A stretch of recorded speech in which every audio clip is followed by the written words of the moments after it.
Welcome to the Red Leaf Retrocast. It is episode 14. It is December 2017. And it is Josh's pick over the theme this month. Yep. Bad sex scenes in games. So not just bad sex scenes, but games with a sex scene in it. So yes, because this is a Retrocast, and when you go way back, there's really just one scene per game. Not everything can be like The Witcher 3, where every 10 minutes.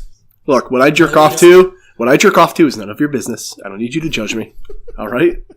And it wasn't just porn games either. We could just go out and play. There was one game where you play as a naked lady who tries to catch. I think it's this guy jerking off on top of a building, and you got to catch what he drops from the building as this lady in your mouth. Ice cream, yeah. You guys Ice ever cream. jerked Ice off cream, yeah. Second Life? Funny you mention that. Yes, What's Second Life? I'm not allowed. I'm not allowed in some states anymore. Is that why you haven't visited Rhode Island yet? I'm not going to comment. My lawyer said I didn't need to. Oh no. I like to plead the fifth. So this should Second be a Life really was fun cast. Second Life was like the first big Sims MMO. I And it's don't still play going for MMOs, so some that's why I don't know. It was not an MMO. It was just like, a shared world shooter. yeah, that's the term I heard the other day. By the way, who said that? Was that JD's terminology, or is that you, Drew? Me. All right, it was dumb. It's an MMO. No, that's what Bungie says, okay? Yeah, sure. What Bungie says, I trust them. Mm-hmm. I don't know Well, we got a stacked card today and a stacked cast. In our main event, Everyone's Josh here. and JD go down fighting over what's a mainstream console, a PC or a Mega Duck. I think I already win. I believe 100% of the internet is on my side. Yeah, you could do a lot of spreadsheets on that PC. Yeah. It's a gaming system, though. Mega Duck. I believe it's the Wonder Swan that you're referencing. No, there's a thing called a Mega Duck. Look it up.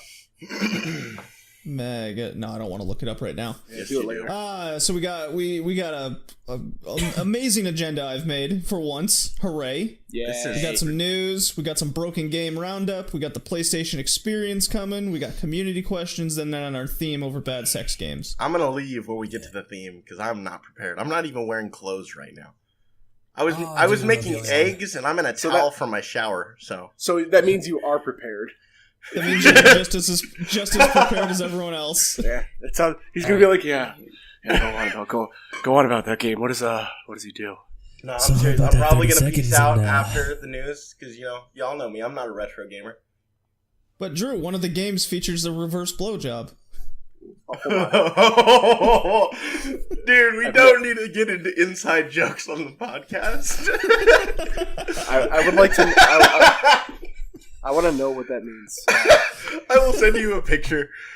Oh, good. That's exactly what I hear after talking about that. In fact, I'll just invite you to my Discord and go to the Not Safe for Work chat. Nice. I will Bingo. not do that. Don't send me it. You can take it as well, Josh. It's right in there. I For some reason, there was a guy who frequents browsers in my Discord last night, and they were talking about competitive porn, and he mentioned. And he mentioned this 14-year-old kid was like, "That's ridiculous. There's no art to that." And then he was like, "Bro, have you even seen a backwards blowjob?" And now there's a picture of a backwards blowjob in the Not Safe for Work chat above the heavy rain nudes. I'm gonna not do any of the things you just said. I don't hate myself that much. Oh, Josh is going for it. Yeah, I bet. He's ready. Look, those Canadians get lonely up there. The moose are only so fertile. Oh, that's called the fruit basket. That somehow makes it weirder. I don't. Oh my god. I don't like. Wow. I don't like being here anymore. No, but being completely honest, that looks really painful, doesn't it? Of course it does. I mean, you're leaning forward pretty well, so I don't think. Yeah, but that's really like pulling on any, your dick. You're not really pulling on any major veins or tendons or anything. Not looking at this picture makes it worse because I'm just hearing you describe it. Your dick is like completely like not pointing the right direction though. It's the fruit basket. That's all. Where's the fruit and basket bit? Where's the fruit and basket bits of that? Like we're Let's not ask I'm questions pretty sure like it that. would not be possible Okay, with so me. the fruit basket is when you tuck your dick between your legs and you have like, you know, your nuts are the berries or the apples and your dick is the banana. That's the fruit basket. dude. I couldn't do that with my dick. I'm just saying. That's fine. It's got You don't weird. have to be able to do It's got you real don't have weird. You don't have to be able to do it. You just have to know the practicality of it. the Zero. practicality. Oh my god. Hygiene. Interesting. Unless I I'm in use it like every day. competitive It's porn. perfect like for job this- interviews. what? What are some of the skills you're going to bring to the table? You have a hot secretary I could talk to? I could show you this. I could give a pretty mean fruit basket. Before I if you die, want to I talk about- wish to do that at a job interview. It's fine. I didn't need to know you in real life. That's cool. Okay, what are some of the games you guys have been playing that are not on the podcast? Who's going first? Just someone speak out. Me. It's okay. All right, cool. So I played everyone's favorite holiday game, Call of Duty World War II, because it's fucking good. JD, you're a scrub. I listen to the Modern Cast. Eat shit. It's good. Ooh. The Suck my dick M1 more, please. Yeah, I It's will. stupid. The M1 Garand is like the most broken gun in all of existence, by the way. Okay, Drew no. knows what I'm talking No. Semi-autos in that game are garbage. They don't No. have enough high fire rate. All the auto ARs are way better than every single semi. Nah, because I'm playing with the M1 Garand online. It's a guaranteed 2-hit kill. It's a guaranteed 2-hit kill, but it has a slower time to kill than every single automatic rifle. Fuck them. And, Anyway. and welcome back to the Retrocast, Yeah, where we it's slip about into fish. the- We talked about this. We complain about COD 2 servers. World War II, Oh, man. good game. Josh, what have you been playing? Oh, fuck you, I wasn't done. Persona 5, because... Ooh, I got that on Black Friday. Is that when you got it? No, I got it on a PSN flash sale, because it was $25. Oh. And I don't care. Yeah, it was about that on Black Friday. Yeah, I don't got care if I mine have full a disc or price when not it came anymore. out. That game's real fucking good. But it starts off real fucked up. I don't know how into it I want to get, but your gym... Oh, trust me, you want to get into it. Alright, so the gym teacher is a pedophile, and he abuses all the kids on the volleyball team because he's like, I'm an Olympic gold medalist. I can do whatever I the mean, fuck be I want. honest. If you could, would you? Wow, it's so topical.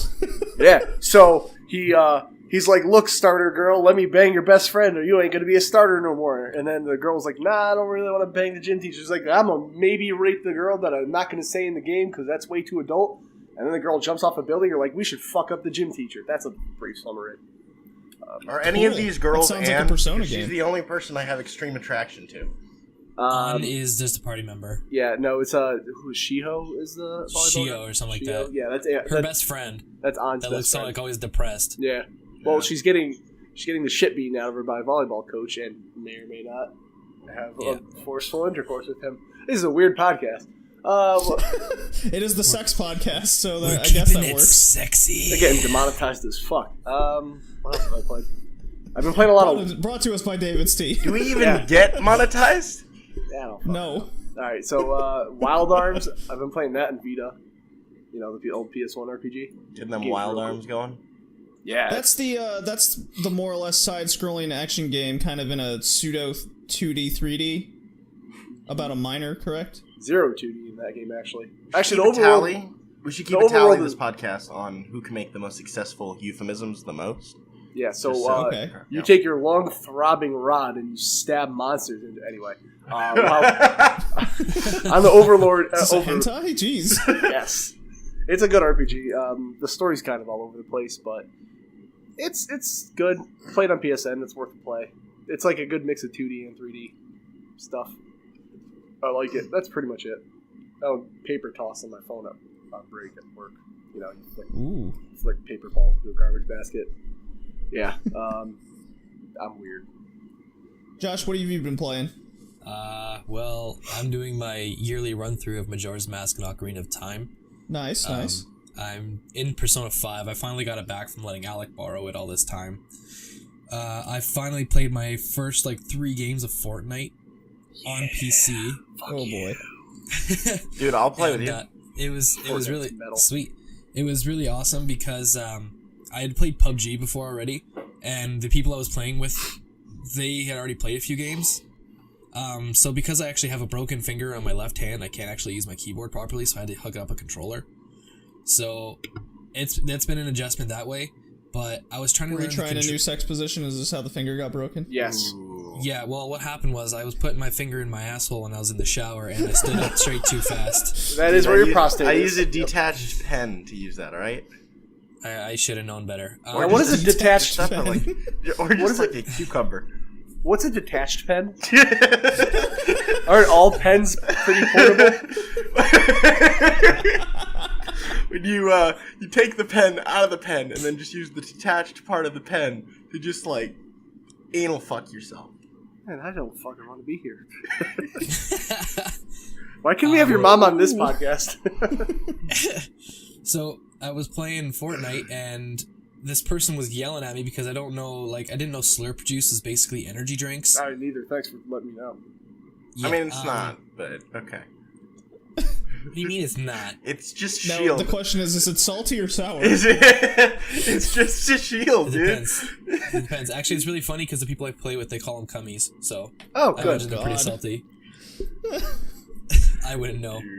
So this person's yelling at me because I'm learning the controls, but this person's dead, and she's yelling at me. I was like, the fuck are you yelling at me for? I don't know how to play the game. I've already killed 5 fucking people, and I'm struggling to learn how to crouch over here. But you just have to press one button. Yeah, but I'm playing with a controller on the computer, so I'm learning. Yeah, it's the Then same controls differently. as console. You just press the right So button. you're playing like a normal person because keyboards are for taxes. Hey, Oh, you know thank what's you, great Kevin. about I like your Fortnite? opinion. You know what's great about Fortnite? I can play with my Xbox and my PC friends in the same game, Yeah. Yeah, fuck. Ah. I and don't I'm care better about than all crossplay. of them. So there's Fortnite, Persona 5, Majora's Mask, Ocarina of Time, and Final Fantasy 13. Oh, and I have this word cross game on my or this crossword game on my phone too. I am a fan of going back and watching your Final Fantasy 13 playthroughs when you put them up. Yeah, when I get around to putting them up. They're quite entertaining, but you're like 3 weeks behind. Yeah, I'm very far back. Don't worry, I'm probably gonna do some streaming tomorrow. Well, I've been focusing on Pokemon Ultra Moon. Is it any different than actual Moon? It's Ultra. It's Ultra. Every It's Pokemon's got a Ultra, giant U so on it. there. Yeah, I mean, no, and seriously, they like- have Mega Evolutions back. I know that. They have like a new Fuck basic Mega story. Evolutions. They're better than Z moves. I Pokemon got way too weird, and like Gen 7 was by like I think I had enough. No. This is definitely the Pokemon. It's clearly Nintendo's last hurrah before they bring Pokemon to the Switch, because they went all out for this game. If you haven't played the last few generations, this is definitely one to get you back into Pokemon. No, I played the last few, but like Sun and Moon was like, why is Vulpix an Ice type? Why does Dugtrio have flowing blonde locks? I know, right? I didn't Well, even we're- finish that game. Yeah, I got to like the third trial. I was like, this is a little too weird. I'm sorry you feel that way, because I'm the total opposite. I really like seeing a lot of these old Pokemon with these new attributes, because now I can have 2 Sandshrews on my team. It's just I don't know. It got too weird. I liked X and Y, and like that was like to me that was fine. I did Like, I not don't like know. X and Y.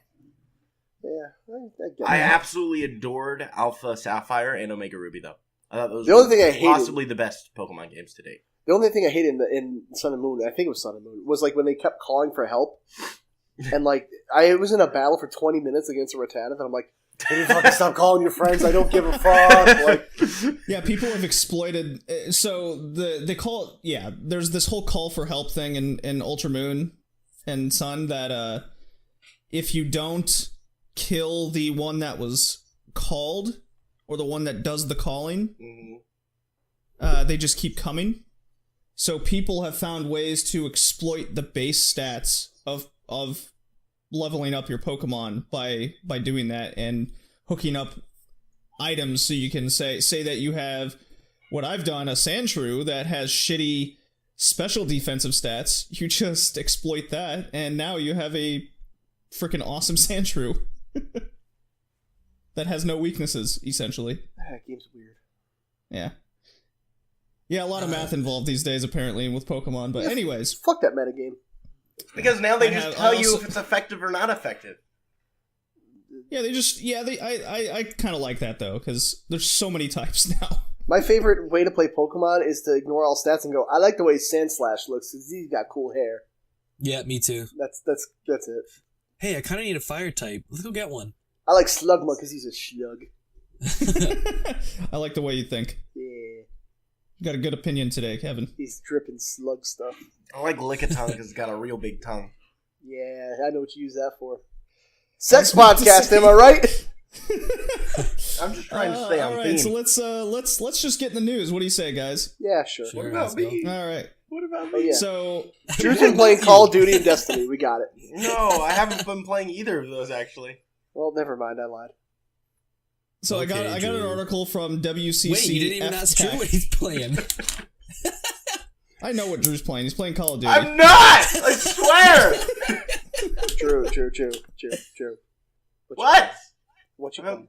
Well, there's this Flash game on this site called XXX Games. It's called Life Oh, with a God. College Student.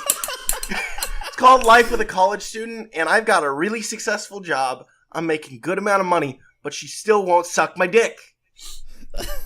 Oh no! Tell her Drive me you'll insane. give her a fruit basket and Top she'll of be that, totally I've been playing Call of convinced. Duty Black Ops 3 a lot, actually. Oh, fuck me. Sorry. Gee, what did I say? No, and then I also have been playing. What's the name of that game? It's not. I've been playing. I've been playing Worms by myself.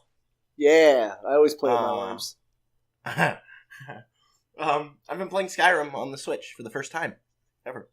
It's my first time playing Really? Skyrim. Yeah, Oh, weird. yeah. I got a friend playing it in VR. Good for you. Yeah. Fuck you. He said- And he I've says also it's been playing amazing. Call of Duty World Fuck War II a Skyrim. bit. Not as much, but Oh. I'm getting back into it. So Call of Duty Shoot a Man.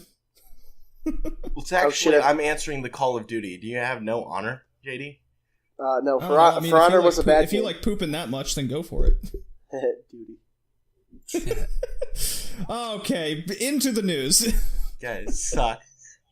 So from the Blottering cast, we were talking about Destiny 2's DLC that blocks out regular content. Well, Bungie released earlier this week, that they retract their must-have DLC paywall because they got fucking caught. Well, I believe they got caught, but I've heard the other excuse of like, "Hey guys, look, we're developers. We're not trophy hunters. We're sorry, but I don't believe that shit." I don't believe in achievements and trophies all that much either, but some people do. Yeah. Actually, a lot of gamers do, especially Xbox owners. Well, those people can be crazy. That's fine. So what it does, what it did before was it, without buying the DLC, you couldn't access the Prestige Leviathan raid, Nightfall, and Trails of the Nine, and with retracting this, now you have access to those again. As you should when you buy the game, you had it before, and as I re-looked this up, Drew, so I'd understand it more. Gotcha. They brought the power level back down to 300. Okay. Yeah. So they I don't know if they've released the patch yet, but that's the plan. So good on Destiny, but fuck, Bungie got caught and they're assholes. What was See, the deal with that they overpowered weapon that they put out too? Are you talking about the multi-tool? I don't know. It shot like crazy lasers, and then they were like, "Oh fuck, this is broken," and they're like, "Ah, we'll fix it later." That's every gun in Destiny. All right, Every good. gun in Destiny. Destiny Great. 2 sounds like a cool game. It's fun.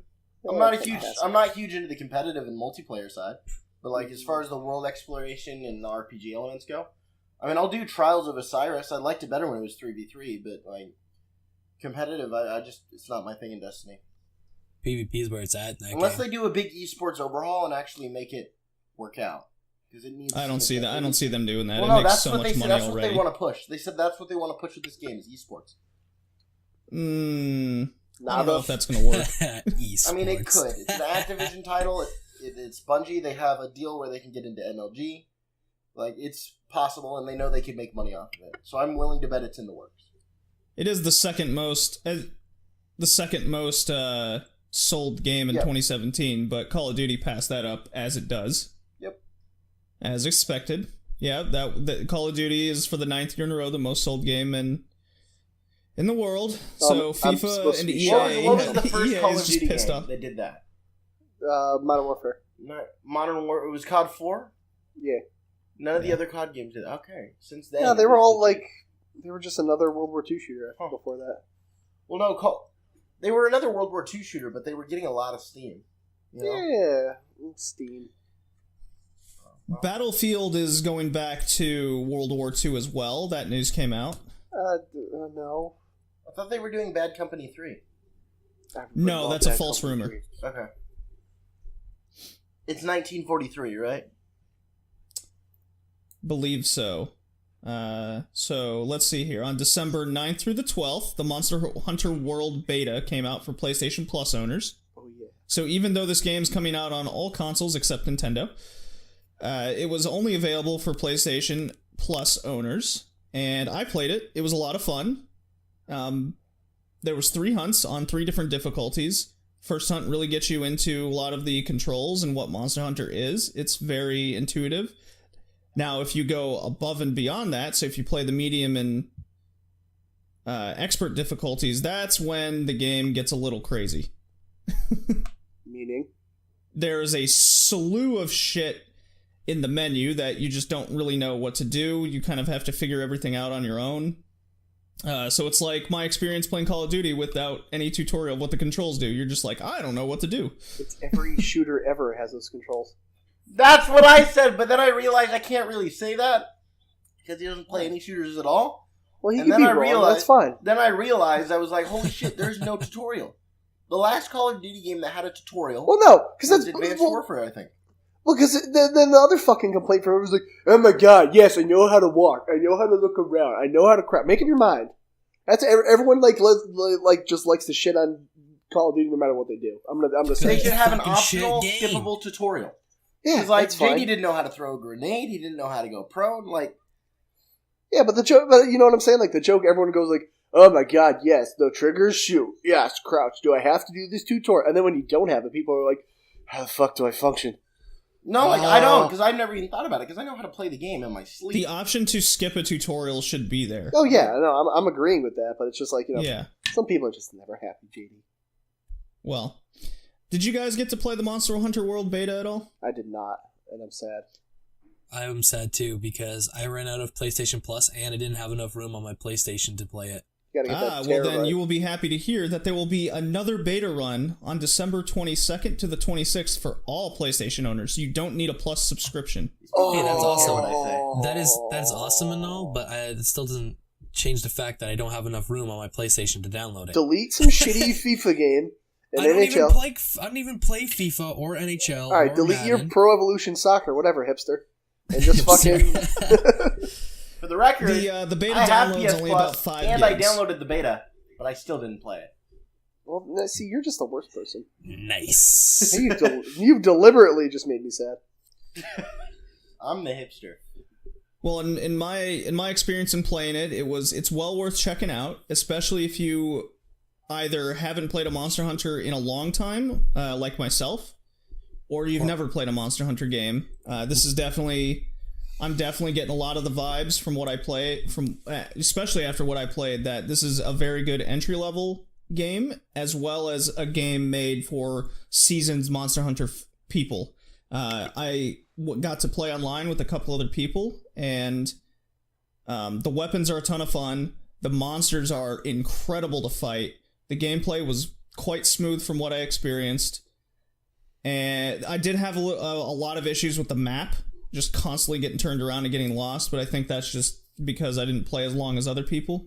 One very awesome thing I must commend the game for doing was when you're fighting a monster, what could possibly happen is the monster will, run around the map trying to escape you if you're kicking the shit out of it.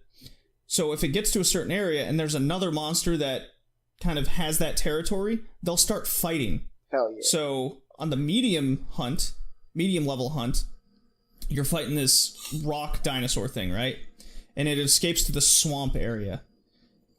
In this one particular area of a swamp, there's like this giant leech creature. So you're in the middle of fighting this thing, then all of a sudden it'll pop out of the swamp and leech around the giant dinosaur, and they'll start duking it out. Popped like It's a so pimple. cool.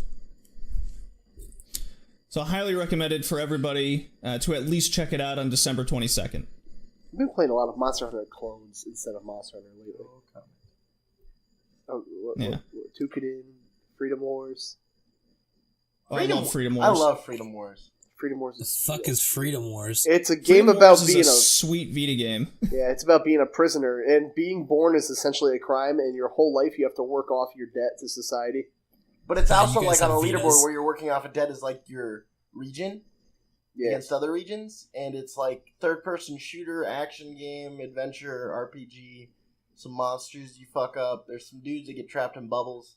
It's fun. Like, walking with your left foot instead of your right foot is another 10,000 years on your sentence. Yeah, Josh. The game starts out where you're in the cell, and it kind of makes you get up from your bed and walk around the cell. Then it goes, you weren't allowed to walk around your cell, so that's an extra 1,000 years on your sentence. Like, you legit have to earn that. Like, there's the whole, like, area, the prison, and you have to earn as much as you can do. Like, at the beginning, you're not allowed to get out of your bed.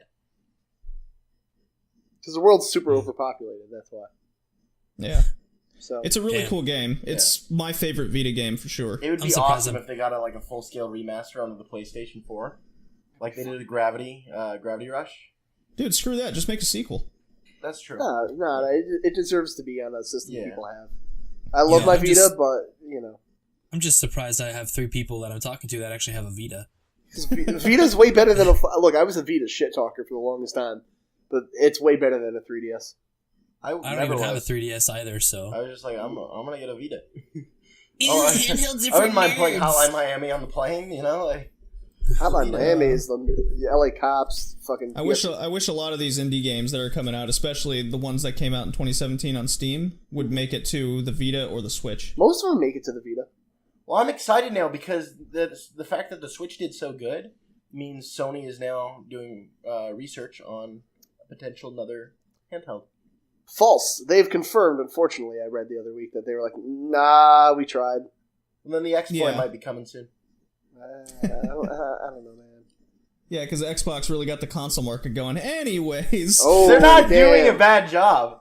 They- I have data that says otherwise. They are definitely So, doing a job. on to the broken game roundup. So this will be fun. Ukulele finally came out for the Switch. Oh, really? And did. it was way more expensive than any other platform. What? It always Also is. true. Also true. All Nintendo Even games though are more it's- expensive. Yeah, even though it's $20 max on the other consoles, it is about a $40 game As it should be on Nintendo tax. on Nintendo. Nintendo tax, boy. It fixed quite a few flaws that the base game had. However, the 3 main issues that people had with the game, are still there. So you're still across all of the levels, and there's just masses of wasteland. You still have to purchase all of their moves with the items you have to collect throughout each level. So you're going through this wasteland needlessly, not being able to access areas because you don't have the moves that you have to buy. It was like a metaphor for life. Yeah, really, right? Yeah. And then the controls are still pretty floaty. Shit just got deep. Yeah. So my question to you guys is, how does this stack up compared to the other nostalgia-filled titles that came out this year, such as Hat in Time, Little Nightmares, and Hollow Knight? Well, judging by the fact that I played none of them, I don't know. Ukulele looks fine to me. I'm still not that old, so.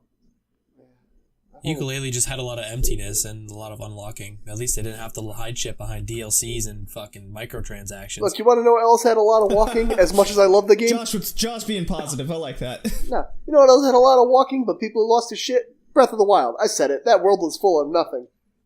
That's a lie. That world was full of everything. It was full of shrines, and between shrines, there was a whole lot of nothing. And guess where every fucking shrine was? You could fucking drop In the middle a of weapon. nowhere. You could drop a weapon and you would find a shrine. And they had one shrine in the middle of the ocean. Ooh, big deal. Ooh. Dude, I would. You know, the Kevin, thing that when I makes was- Breath when I of the was Wild playing that- amazing is the fact that the entire world is constantly full of something to do. I both agree with what you're saying. Kevin, I both agree. after with what you're about saying. once I started unlocking shrines, I found myself just fast traveling constantly. Yeah, I had no motivation to walk the overworld. And I normally that was- Until you've gotten my all the shrines major flaw done, in then the you're game. like, oh, what do I do now? I gotta find all the secret stuff. once I got 13 hearts, had I got that zero master interest sword. in I had zero interest in finding all those shrines. Yeah, I beat the game and put it down. yeah, I'm not going back. Then I heard the DLC kind of sucked. It was just I more haven't played shrines. DLC. That's all I it might was. do hero mode again, like play it in hero mode, but It's still a good game. Though let me clarify that. I'm gonna wait till It's the eight- DLC gets on sale. But like, it's don't get me wrong. Nintendo in a sale. What are you talking Nintendo about? sale? Yeah, they exactly. have a Christmas sale right now. Yeah, you could get $1 off, like nothing. Dude, the Twilight Princess is still $60 for the Wii. Hey, that game definitely Because that didn't come out game's 10 like years ago. really, really good. For Yeah, the it retained Wii, its price. Good. Drew. For the Wii. Yeah, I don't know. They didn't make that many copies on the Wii. That's 2 What? generations back. They made so I'm many thinking copies on GameCube. Wii. Never mind. I was about to say, Drew. Dude, I love Chrono you, man, Trigger but- on the Nintendo DS Lite is still like $70.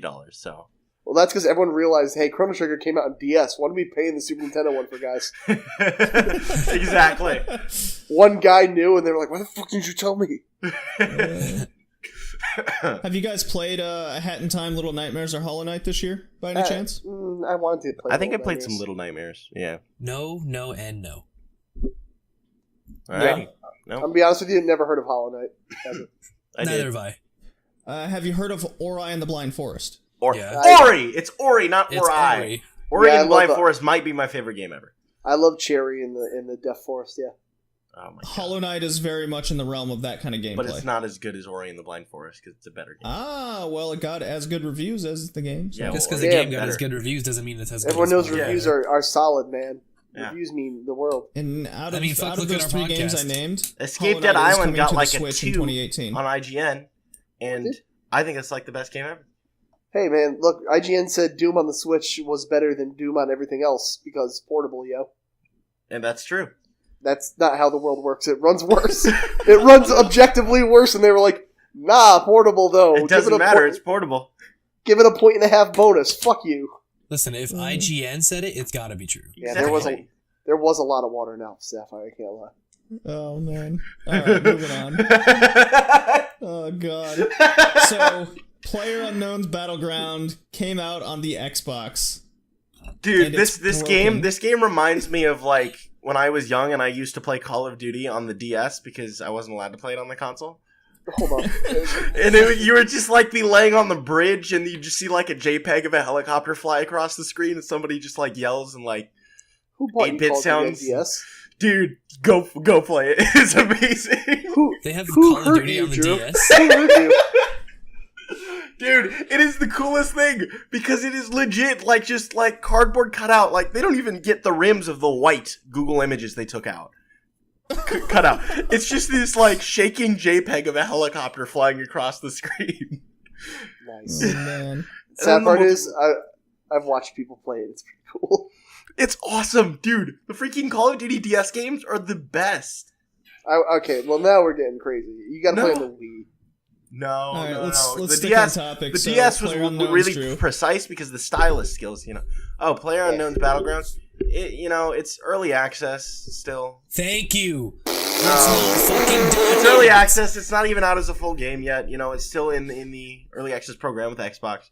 Yeah, It's Oh my a God. good skeleton, but you know, there's PlayerUnknown issues would with be gun late skill. to There's its own no aim funeral. assist, and they really need to find a way to add aim assist for the console game because you know your casual community will not be able to pick that game up at all. They should also find a way to finish the fucking game before porting it to console Right. and phones.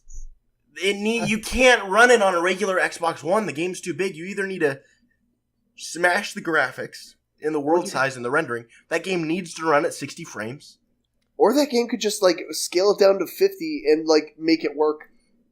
Listen, Kevin, the way it runs on the Xbox is the same way it runs on PC. It runs like shit. That's why it's still early access. The game's early It's just on access 'cause- PC. It's 60 frames and it's more consistent. Well, here's the And thing: you if you're, don't- anything in No. early access, you should not pay money for because it's not done. You're buying a promise. One day, that dude could just be like, "You know what? Fuck it. This game's staying how it is. I got my money. Eat shit." I wouldn't Based on regret that the money I based on played. that company's history, they'll never finish the game. They'll Yeah. just keep releasing more shit and not fix anything. Well, that being said, the new desert map's out. It's kind of fucking awesome. Oh, so it's not done, but they put new maps out. Yeah, Well, because I think PC they, first, because it came out on yeah. PC first. Well, no, it's not even on PC yet. It's only in the test servers. Well, either way, it's going to be on PC first, Christ. and then a few Isn't the months whole later game it'll a be on test Xbox. server? No, there's the game, and then there's the test server of the game. But it's in early access, so it's all a test.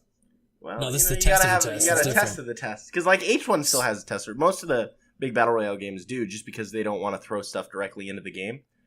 You know, because it could be unbalanced. They put it into the test server so they can test it, like, mantling. You know, they added it to the test server. Mantling is when you can, like, jump over a fence. So I got this quote from metro.co.uk from the guy who covered the game. It has one map that it is a patently unfinished game that suffers from the sort of technical problems and graphical limitations of the game in its very earliest days. PUBG on Xbox One is quite frankly a mess. It's deeply ironic that as Microsoft promotes the world's most powerful console in the Xbox One X, the format's most important exclusive looks like a half-broken PC demo from the mid-2000s. Yeah. You should finish your game, guys. Well, I think this is unacceptable. Yeah, but there is still, like, there's a lot of cases where it runs just fine. But you only hear a lot more about the negative reviews than the positive It's just inconsistent. That's the issue. I've heard the game's still fun. Like, the game is fucking it's awesome. Tons of fun. That's those games are broken. The bugs are fun sometimes. You know, the randomness is fun. But the only gameplay issue I at the have core is the really aiming. good. The aiming is a pain in the despite ass. all the negative news that's coming out about it, it's still selling like crazy. Well, that's the fucking world's most played game 2017 for a reason. Yeah. What has it got? Like 25 million copies, I read? Sold? no way, it's up there. I think it's more. Yeah, I was gonna say, I think it might be a bit more. But I don't know. I'm just adamant that, like, if something is not done, you should not pay money for it. I'm in agreement with you, Kevin. Well, basically, Same thing early as like access. Kickstarter, though. Essentially, Early access is just a fancy word of saying it's a demo. Yeah, or a Kickstarter. You know. So what happens when the game's done? Do you have to pay for But it this again? is a full purchase game. No, and it's a console here, exclusive. look back at Minecraft, for instance. It's not a full purchase game. It only costs. It was early $20. access, and it was going. People bought it and played it, and then it finally released.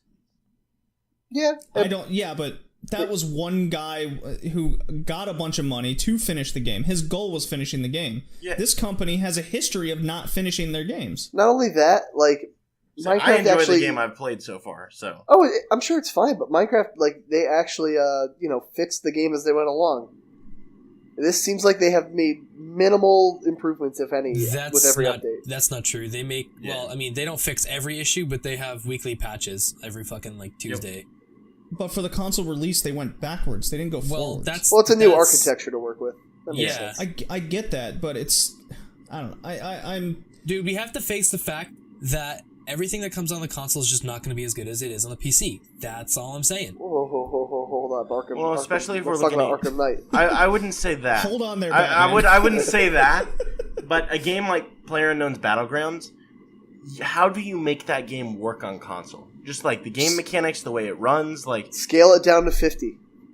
yeah. But why Yeah, would you Kevin do answered Why that are you- earlier. Why are you gonna limit? Still, well then here's my question. It's a game built for the casual community mostly, right?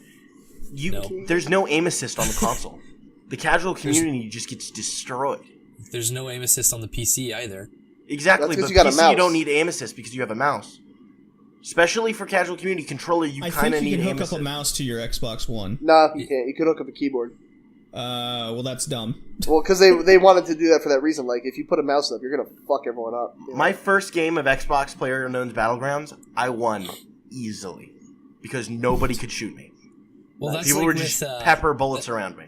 That's like when I had my Xbox One. I bought Rocket League when it came out. I just dummied everyone because I was already playing it on the PS4 and the the PC.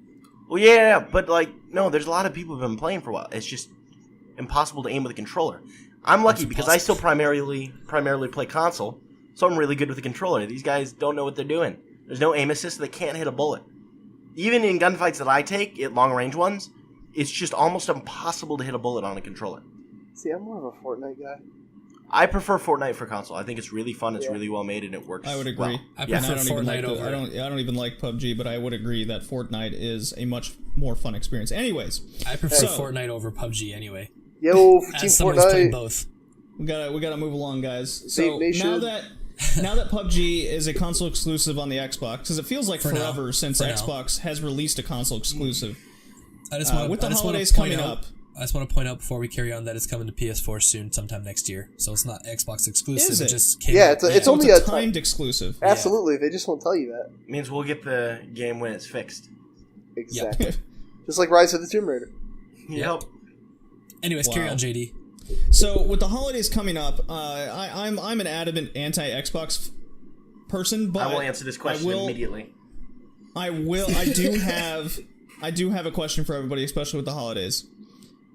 Name 5 must-have Xbox One games to justify an Xbox One holiday purchase. Ori and the Blind Forest, Sunset Overdrive, Dead Rising, 3 or 4.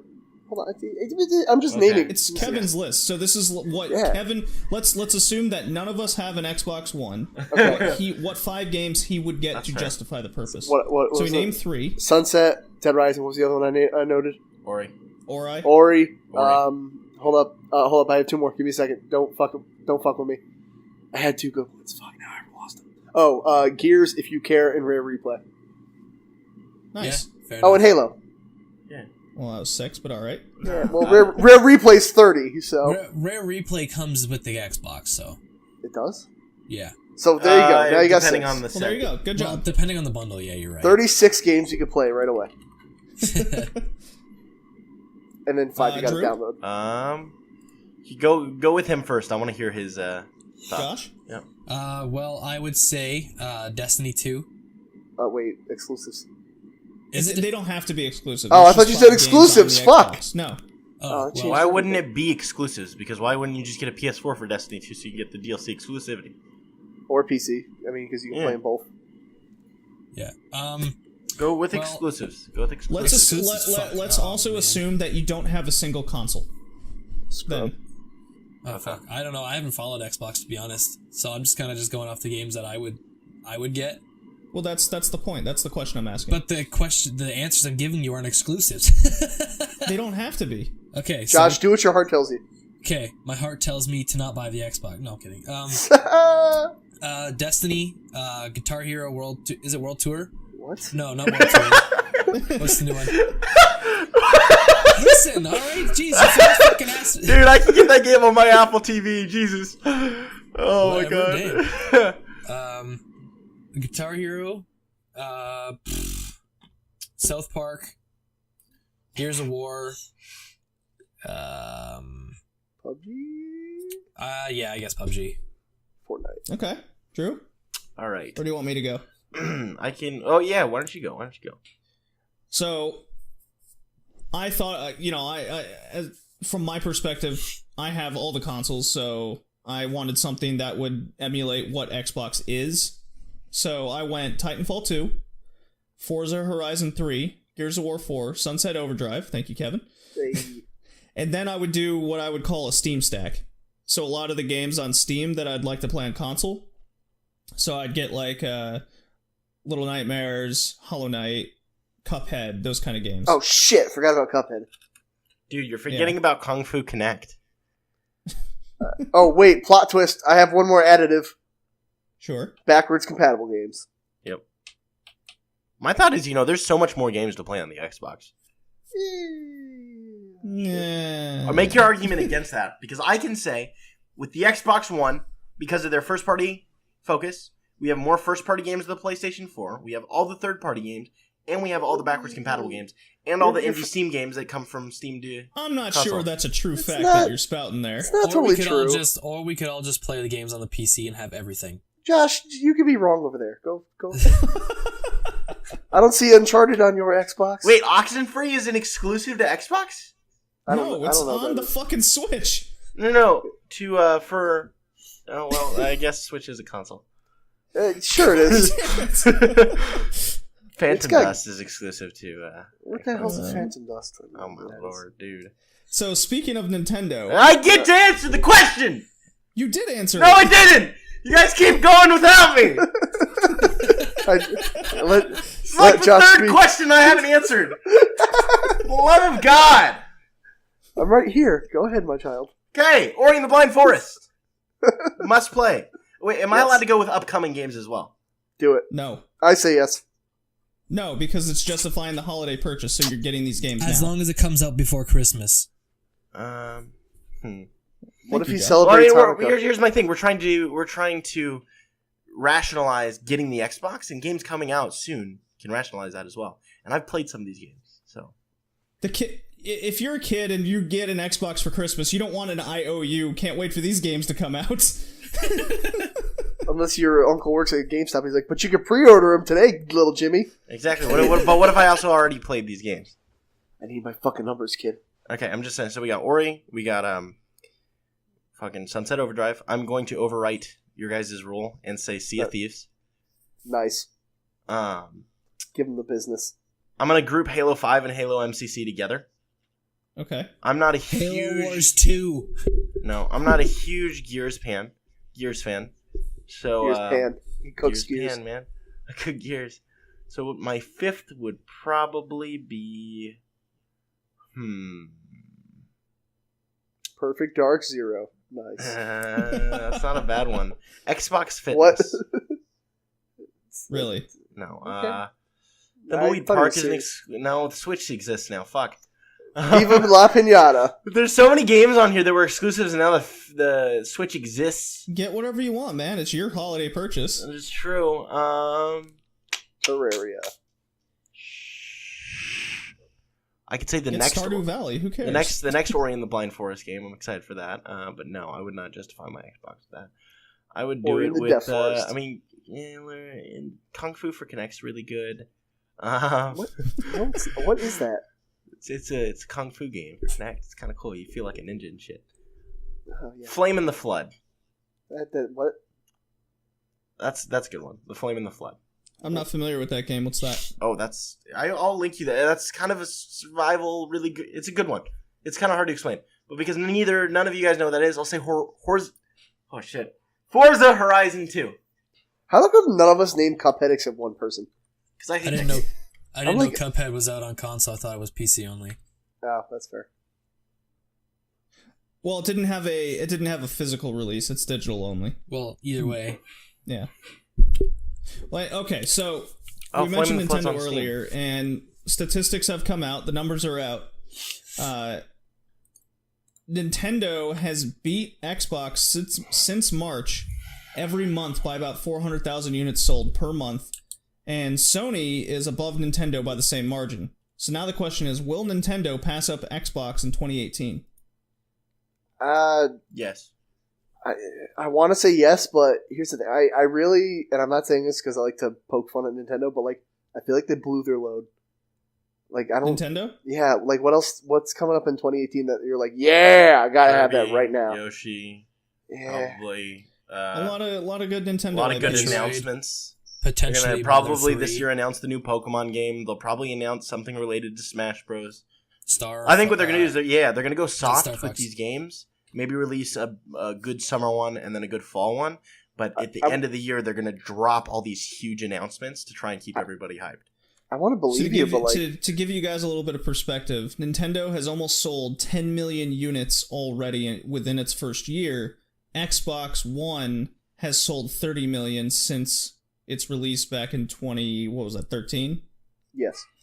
So, which is amazing that they sold that, because I've only ever seen one person at my school with it, and I only know 3 other people with a Switch. Yeah, everyone says like the Switch sold millions. I know nobody with a Switch. Like, I'm not saying it's fake, obviously. I mean, there's people in Toronto, buying. just about every gamer had one. I saw it constantly. I just gotta got keep in issues mind with that thing. Japan probably got eaten up with the Switch. Yeah, right? that you know what? That is true. Did not think about Japan. Yeah, I heard that's actually what's killing the Vita in Japan is people playing the Switch. Yeah. Also, I don't know. So do you think Xbox will be passed up? Do you Yeah. think? I think 30 million's a little out of. Microsoft's clocked out, dude. Let's not pretend that 30 million still isn't a good I number. think next gen is going to be Xbox generation again. You know, I think Xbox One's the PS3 right now. I think they're going to go right around next gen and come out with a huge Yeah, but by this time, the PS3, when its price point came down and the games started coming out, PlayStation came back and sold the units. Xbox isn't doing that. Well, the thing Now, that's Josh mentioned, 30 million isn't a number to be sad about by any means. Oh no, definitely not. But yes, PS3 did sell more units, but I'm sure Xbox had better and more selection of games, though. Yeah, in the beginning, definitely. At the start, yes. Yeah. Even I can admit that. Yeah. I love my PS3. It's just, I mean, the thing.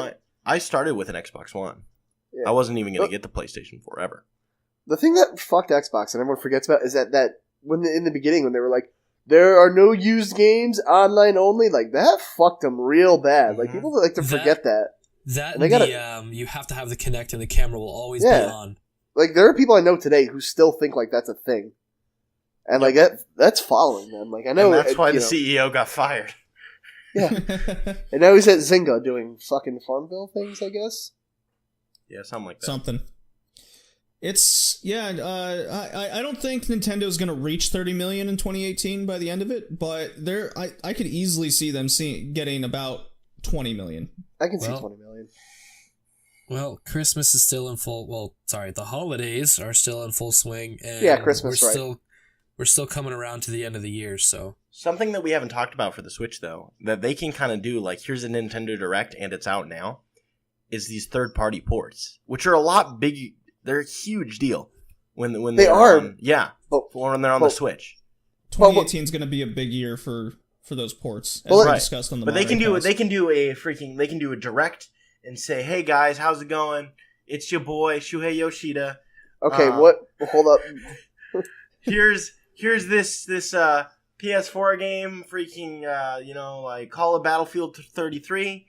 And it's out now on the Switch. Woo! And then everybody's oh my god, Call of Battlefield 33 is on the Switch. I gotta buy it. And then they're going to release a console bundle, CEO, and they're going to take over the world. It's that easy. So we have the PlayStation CEO talking at a Nintendo Direct about a game that came out on PS4 and going, it's also on the Switch.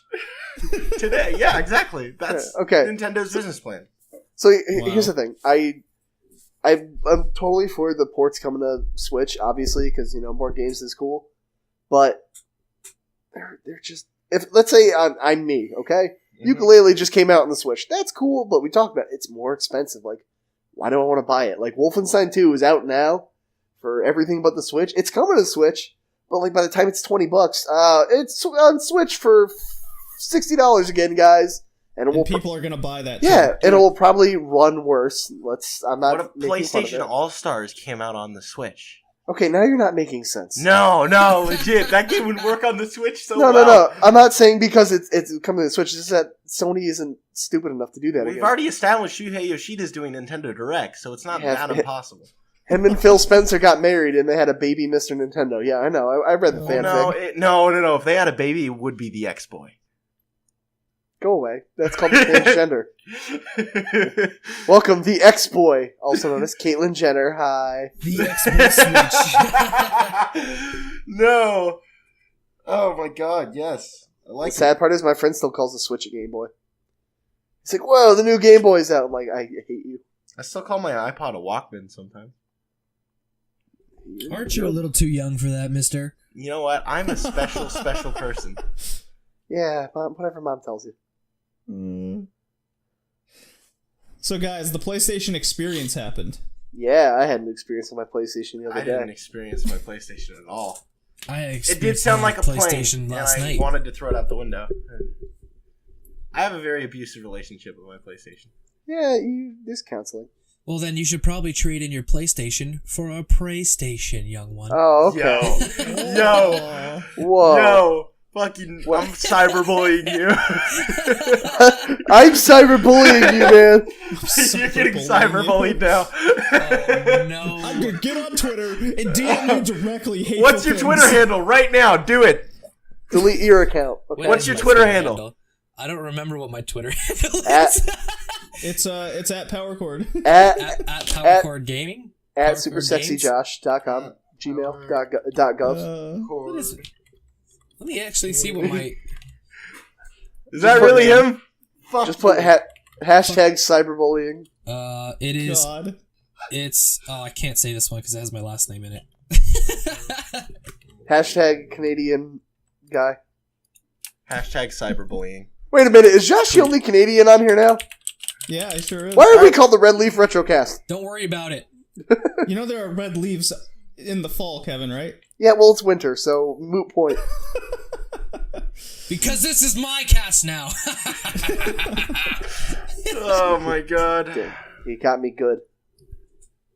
And if you look at our logo, it's now an upside down maple leaf. It's also an N64 controller, which is another form of trash. Hey, that was made to us by a fan. Okay, he's a nice guy, but the controller is still trash. Oh God. It Yeah, is. all our symbols for each cast is made by a fan. Oh, can you make a Yeah. DualShock one? I mean, you can. No, Nice. where's the Dookie? Yeah. So, did anybody watch the PlayStation Experience or keep up with the news at all, I except did me? not. I give a shit Nope. at keep all. up with the news. I didn't even know there was a PlayStation Experience. Yo, do you guys know there's a motorcycle in the new Zelda DLC? Yes. Weird. That's awesome. Yeah, it's weird. Castlevania on N64 had that too. That's awesome. Very nice. We know how that turned out. Yeah, that game was definitely existent. So, there were 4 things that stuck out to me on the PlayStation Experience. And only one I give a fuck and- about. Well, no, it's something different. I heard it was boring. It was for the most part, but there were definitely 4 things that caught my eye. Dad of War. No. Yo, There was wait, a lot- that there was a game's lot rated of- T for teen. Did you guys know that? Wait, it is? What? God of War 4 is rated T for teen. Nope, That's I'm weird. I'm fact checking that. Hold on. I swear to God I saw it. It was rated T We're for not teen. going to have another Aphrodite orgy? Hold on. Well, because he's like a dad now. He can't be going around banging Aphrodite Of course you can. as much. Right. Or prostitutes in the first one? Nah, hold up. I'm looking at it. Because they wouldn't put the rating out yet. That doesn't make sense. No, I saw it. I swear it was in a trailer. It was one of those like IGN things where they did a I big. do not believe it's T for T. It was they did it. It was an IGN, dude, you IGN can't thing where listen they to did a big anything demo they on it, say. and You then can't it listen to started out anything with T for IGN teen. says, dude. Come on. I'm looking it up right now. That's It's like not even on. It's not on the ESRB website. So the PlayStation Experience this year focused on, a lot of the trailers that we just saw previously at Paris Games Week, and kind of went into more in depth over a few other games, and that's where I wanted to focus. And there was a teaser trailer that we'll get into. Can I The, guess? Can I guess the 3 things that you want to talk about?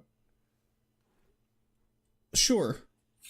Okay. First one is going to be the Bloodborne 2 teaser, right? Not Bloodborne 2. Okay, come on, that's totally The Bloodborne From 2. Software teaser, yeah. That obviously looks like Bloodborne 2. Drew, you could just look at the agenda and there it all is. Wait, we have an Damn it. agenda? God, Yes. gave you the business. Jesus Christ. Oh, we pull this up. Let me guess before I. Let me continue to guess before I pull it open. Concrete Genie. Is that the other one? Yeah. What the fuck And is then that? what's the other remastered game that everybody was freaking out? It's like Medieval or Okay, so something. that's Medieval. that's the first thing Medieval. on. Okay. The only one I give a fuck about. Did I get him accurately? Did I in order? Yeah. Did I do it? There was one more, but it's not in order. Okay. So, first on was, well, first of all, the Kojima game, Death Stranding, had a 7.5-minute trailer, and it's had a just baby as inside weird, of him. and we know nothing about it other than shadow creatures, I learned how Isn't Death- babies were made. the Walking Isn't Dead guy. Death Stranding supposed to be the spiritual successor to PT? I don't think anymore. I don't think it's anything to do with that anymore. It has nothing to do with PT. Well, I know All it's right. not It's Silent a Hill. glorified but- sex ed class, legit. Hold on. Honestly, I have no Wait, idea. you We s- still haven't seen gameplay. Yo, hold We've on. seen You said nothing sex. but Dude, I a gotta long watch this trailer. So, this time they just like in the Crash Bandicoot remaster release, the one of the PlayStation dudes came out with a shirt, and this time it was a gravestone featuring Sir Daniel. So can that al- means Medieval Remastered is going to be re-released, and I'm under the impression it's probably going to be exactly like the Crash Bandicoot Insane Trilogy remaster style. You can almost hear the Sony executives backstage going, "What else do we got for remaster?" Spyro. Are we gonna talk about Dreams at all? Spyro. What? I don't give a shit about Dreams. It looks like Project Spark It with looks kind Sony of on it. cool. By the way, I was gonna say Project Spark's also kind of cool. It's Conquer. So Nah. did any of It's you like awkward play Digimon. Medieval back in the day? I tried it recently on my Vita, and I went, "Yeah, it looks cool. I'm gonna give it more time. Looks cool." I used to play it all the time when I had a PlayStation 1. I was actually, when they said they were going to re-release Crash Bandicoot, I was like, oh, so this just means Medieval's going to be done, and Spyro, and Medieval was before Spyro on your list? yeah. Really? Because I would have been like, all right, Crash, Spyro, and then Bushido Blade. No, not really. Well, I mean, I like Spyro and all, but I didn't like it as much as I liked Medieval. I played Medieval more, though. I'd like them to remaster Black Ops 3. Go. God. Okay, go away. All right, so, Go away. All Well, I played Medieval as a kid, a lot, especially with the PlayStation Jam Pack demo. Oh yeah, that's exactly how I played it. That's how I got to play it too. Yeah, that's how I first played it, and God, the controls were just god awful. So nobody played Medieval really; they just played Medieval on a demo disc. Then I'm just saying that was my first experience with it. Oh, okay. I did play the second one in its entirety, but I do remember vividly that I hated the controls for both games, and a lot of the gameplay just felt it needed to be better, and that's what held it back from me actually, talking about it, say today, or recommending it on Retrocast. How recently which we might have to play now on the Retrocast for a future theme. So I'm really excited for Medieval to come out on the PS4. You've just given me my feet. I definitely want to like this game. Cool. I'll tell you it later. Can I tell it now? Yeah. I'll tell it later. Go on, Drew. I just checked Twitter for something, and this might be a little bit of a derail, but I think Hawaii has passed their loot box system thing. Good. Is it state law? Cool. Good for them. No, not as a state law, but I think they're way farther into ban the laws. They want to ban anybody under 21 from doing loot boxes. I don't know how that would work since it's a digital store and your parents' credit card. Yeah. I don't know how it would work either, but Hawaii's got to do something. I suppose something is better than nothing. That's the way I'll look at it. And Taco Bell's tweeting #Belluminati with this crazy ad that has Taco Bell on like the dollar bill and like a triangle. And I like it. Signs have been there all along. Prepare to experience the power of the dollar like never before. Belluminati. So, Drew, Kevin, are you excited for Medieval? Yeah. I want it. Because I never really played the first one. Other than that, what's it called? The demo. Yeah, I feel a lot of people are in the same boat. Time to get pretty cool. lit. So the other game I wanted to talk about is by Media Molecule, and it's called Dreams. And for those unfamiliar with Media Molecule, they're the people that made Tearaway on the Vita and the Little Big Planet series. It's what they're most known for. Belluminati. And in the agenda, I copied a YouTube link to how Dreams is going to possibly change the gaming industry. Yes. No, though. Wow, that's quite the statement you got there. Yeah, I think everybody says that every time they release a new game or a new console. I get that it's kind of clickbaity, but what he discusses is in the realms of games becoming artistic, is what, and leaving it in the hands of the gamers, because Media Molecule in their games are very much do something yourself in the world that they've created. So there's in Dreams has 3 separate modes. There's a story mode, there's a making mode, and then there's a creation mode. So one is a point and click adventure type game, and then the other is more along the lines of your Tearaway Little Big Planet with this kind of jazzy looking dude in a coffin. So there is 2 gameplays there. But where this game is going to shine is in the third mode, where you can essentially create your own game from scratch using the mechanics in the game. So the whole idea is these first 2 modes are to inspire you to create something. So some of the things you'll be able to create in Dreams is you can you can record something via microphone on your computer, so you can make your own music, and import that into the game itself to make your own soundtrack for whatever you're making in Dreams.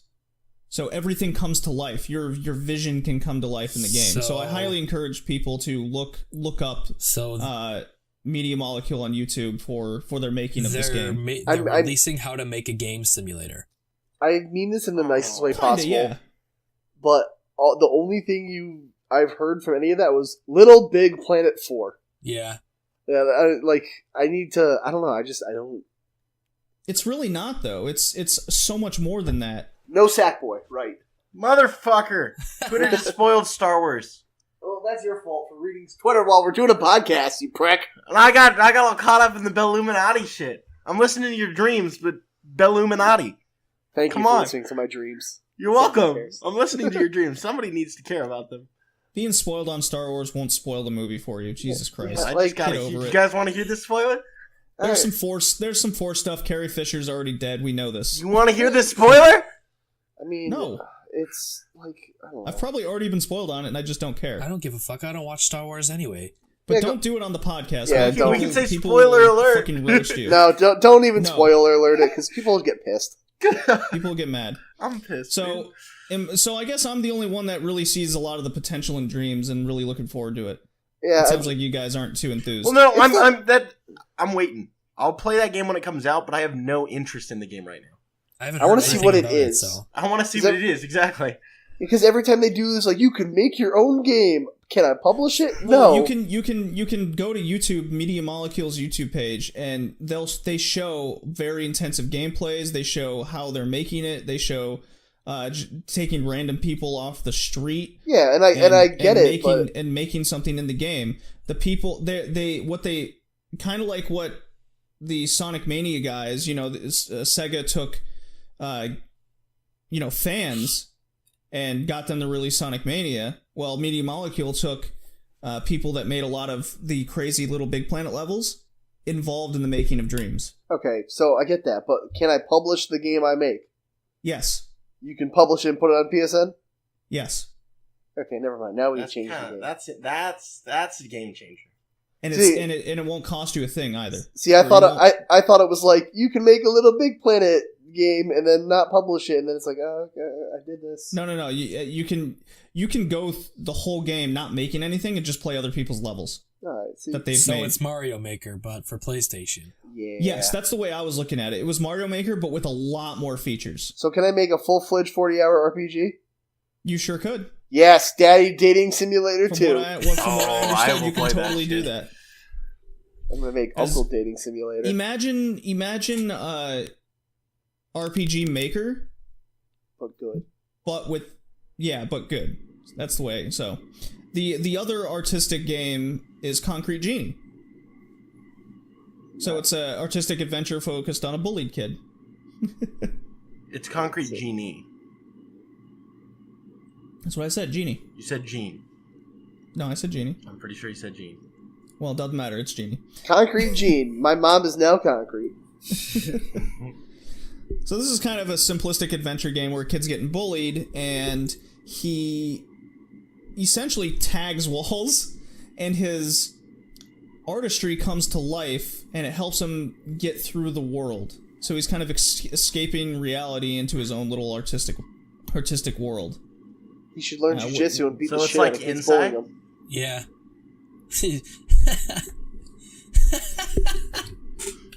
Wait, it's like Inside? Is it like Inside but with people in the wall? No. I don't know. Little Nightmares is like Inside. I don't know what you're getting. I don't know. No, I'm confused. You're creating creatures and whatnot on walls in this town. So like you'll see a blocked off alleyway, and there's just a bunch of shrubbery or whatnot. You can then draw let's say a dragon on the wall. Dragons breathe fire, so you have the dragon breathe fire, and then the dragon will then come to life, breathe fire onto the shrubbery. Scribble knots. Yep. Yeah, kind of, but more. It looks a lot more refined and more 2017-y. Drawn to life. Yeah, it's a drawn to life game essentially. Nice. I love It looks neat. I'm quite so. It's two straight artist focused games. Thing is, when I'm not saying games can't be artsy, but they fall into that realm of is it too artsy for its own good? And I don't Like- don't see these games selling well at all. Yeah, Journey. I'm Unfortunately. sure Journey was cool, but I don't want to play because it seems too artsy fartsy and not gameplay. Well, okay, so where I think the artsy games, Journey, I highly recommend because it does a good job. Games do a really good job when they don't dwell on, hey, look how artsy we are. When they just Flower. Yeah. If they create an art style and that's how they want to, have us experience that game in that world. Ori and the Blind Forest did a great job at that. It was extremely artsy, but it didn't just continue to mention that. It had its art style, had its soundtrack, and it had its world. I'm gonna give another example. Okami. I said it. I think Okami was like way too long, and the art style kind of got in the way of me enjoying it. I said it. Fight me. Okay. Play Journey. I'll try Journey. So, if you say it's good, I'll trust somebody who actually played it as opposed to IGN. No. Journey is really good, and it's very short. It's a 2-hour experience. I'd highly recommend it. Soul. So From Software had their teaser. Tenchu. From Software is the people who made the Dark Souls games, Demon Souls. Armored Core. So it was a really, really short. It's a teaser, it's like 5 seconds. It has the quote, "Shadows die twice," after, which was preceded by this like twisty, bloody iron bar device that had some bones, possibly a kunai and some kanji in the background. Tenchu. So 3 games have come to mind for a lot of people. I'm in the realm of you, Kevin, that I'm hoping, and I think it's a Tenchu game, since it focuses on those kind of things. Shadows and any sort of kunai and kanji. A lot of people are hoping for Bloodborne 2. And then there's a reach that I see going around that it's Shadow Tower, an old game from the old shitty PS2 game. So, I mean, I wouldn't put it past From Software to just bring back an old IP and really make a good game out of it. Or it could be something new entirely. What's everyone's thoughts? Tenchu. I think it's Bloodborne 2. They made too much money off that game to just ignore. Yeah, Bloodborne was really good. Actually, I think I might play Bloodborne when I'm done here. But anyway, Bloodborne, it could be Bloodborne. Okay, let me try this again. Perfect. I got every word you said. I think it would be Bloodborne 2. It looked a lot like it because when the teaser, there was another trailer that had come out like earlier this year, and my friend Johnny had shared it to me and Alec, and we thought it was Bloodborne 2 as well. But it also looks like it could be just a whole new game. But why would they use the tagline "Shadows Die Twice" then? I don't know. Jesus Christ, why are you asking me questions, dude? I don't fucking know. You work at PlayStation. Isn't your dad Mr. Sony? No, that was my dad's friend's sister's brother's daughter's cousin's nephew. Oh, right. Sorry. That came out really naturally. I almost believe him. Never trust a Canadian. Hey! You're not. They will get on their St. Bernards, wear their mounted uniform, and track you down. I will get on my Newfoundland dog, okay, my Newfoundland Labrador, hike over there with my free healthcare, hurt your feelings, and skate back home, okay? I will write about it on Tumblr and do it. I will hope be an upset millennial on Twitter. I hope it's triggering. I hope I've successfully triggered you. Side note: this is not related to anything we're talking about, but I saw a meme. It was like, I love when girls say, "You better not hurt her, or else." Like, ooh, what you gonna do about it? Call me an asshole in the group chat, Sarah? Like, whatever. So anyway, oh man, back to what we were on. Yeah, I'm calling it Tenchu. I think it's Tenchu as well. I vote Bloodborne 2 or new game. I wouldn't put it past From Software to just be a new game entirely. I think it's going to be a Bloodborne 2. Plot twist, it's Tenchu ninjas in armored core mechs in the Bloodborne Maybe universe. it's that weird ninja samurai game. Onimusha? Yeah, something that's like that. That's well, that Capcom. would be Tenchu. No, it's Capcom. Yeah. Onimusha's Capcom. Why won't they do Onimusha remastered? Capcom! Because Capcom doesn't because it's Capcom and they're assholes. Because they love re-releasing shit. Mega Man! Super Dude, From Software Mega Man game. No, because I like Mega Man and I hate Dark Souls. I hate Dark Souls. I like Bloodborne. There's another... Mega Man's gonna be in Monster World Hunter. I know. Monster World Hunter, yeah. Monster World Hunter. The planet is now a monster and you must destroy it. Mega Man's gonna be in Horizon Zero Dawn. No, he's not, but that'd be cool. Mega Man. Nobody is going to be in Monster Hunter World. Side note of weird ass crossovers. Does anyone play Ghost Recon Wildlands? No. Yes! Fucking yes! I'm so excited, even though this will be so weird. Yeah. Well, I'm dude, glad I turned the volume down for that. Yeah, Jesus good Christ. move. So, fucking randomly in Ghost Recon, they're like, yo, what if you're in the jungles of Bolivia, minding your business, and the fucking Predator comes out of nowhere? Yeah, it was just out of nowhere. They're just like, the Predator, here you go. We're like, what? It's the most So that's what that came from. Yeah, it's the most random fucking DLC ever. You're just being a U.S. military squad, like taking down drug cartels. Out of nowhere, you hear some clicking, and the Predator can kill you. It's so fucking random. Best crossover ever. 10 out of 10. Too much Ubisoft. Too much jungle. Too much jungle. Actually, that kind of reminds me of the random Forza Hot Wheels DLC. Yeah, but see, that makes sense. This makes zero sense. Why not? I don't know, because cars. That's like putting Prince Noctis in the new Tekken game. Yeah, that's fucking weird. Where the fuck did that come from? Yeah. Well, they put Geese Howard in it too. Weird. Yeah, I mean, it's at least it's a fighting game, but See, this like, one they're like, Dude, See, like if what they if would they have had been like, xenomorphs to Wildlands? And then there's like a whole Alien versus Predator thing. What if Wildlands, like 8 months from now, just isn't Wildlands anymore? what if that game just turned into AVP? first off, yes. Exactly, that would be amazing. That would be the best like game evolution, like sideways sneak attack from Ubisoft ever. The first mission is to break into Atari headquarters and bust up a Jaguar. Yeah, Dude, it would be amazing. You're in your briefing with Karen, and she's like, "Scratch the whole fucking plan, boys. Screw the drug cartels. There's xenomorphs coming in from the south side." Yeah, what if Wildlands becomes a mini game that you can access from the menu? Yeah, the open world 20-hour campaign. What if you is have now to? the Yeah, minigame. exactly. What if you have to like go to an arcade in the AVP game and go play it in like an arcade cabinet because it's just irrelevant now. Now you have AVP. Why is Wildlands on an arcade machine? That would not make sense. Because you're in the future and aliens are fighting predators. You know, I never thought of it that way. Good point. What was the original story we were talking about? All right, let's move on then. So we got a slew of questions from the community, Yes. mostly just 3 people. So I would highly encourage people listening to, hit us up on Twitter for questions. Join the Discord. Use our Amazon affiliate John, link. that's quite the question.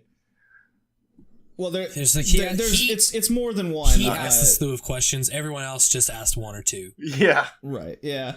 So good on anybody who asks us questions. We always like them. Why can't Metroid crawl? First one is from Crash. He says, "Do you think the upcoming Resident Evil 2 remake is necessary?" Has that ever been confirmed? Money. Yes. I feel like that's just been a rumor. Everyone's just decided is true, but Capcom's like, sure, whatever. No, it's coming out. It's confirmed. Oh, it is? Okay. Yeah. So what about Resident Evil 2? I got caught up in my own question. It doesn't matter. Is the remake Like, unnecessary? No, it's not necessary because it's those games already control mastered. like It's shit. not necessary or unnecessary, right? It's irrelevant. It's superfluous. No, it's Superfluous. necessary because that Is- game controls like shit. Those games are kind of hard to play now, and I don't think they're that good right now. What do you hope they do with the game? Are there any mechanics you want added or fine-tuned? Just graphically updated. Don't fuck around with it too much. Make it Resident Evil 4. Don't do that. I want that. Resident Evil 4 Well, that's or 5 were that's stupid. actually a follow-up question we'll get into. Is there any benefit to remaking such a classic game? Yeah, more money.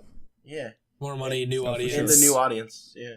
Also, game preservation because a lot of game companies are not good at like just letting us re-download old games. But if they remake them, it's like, hey, Resident Evil 2 was a thing. How do we get to 7? There were numbers before that. Oh, Yeah. I I would want it to be like, I think they should just graphically update the game and just keep it the fixed camera. It's definitely, I think 100% gonna be what they did with the Resident Evil remaster on the PS4, where you could choose between a freeforming camera or the fixed camera.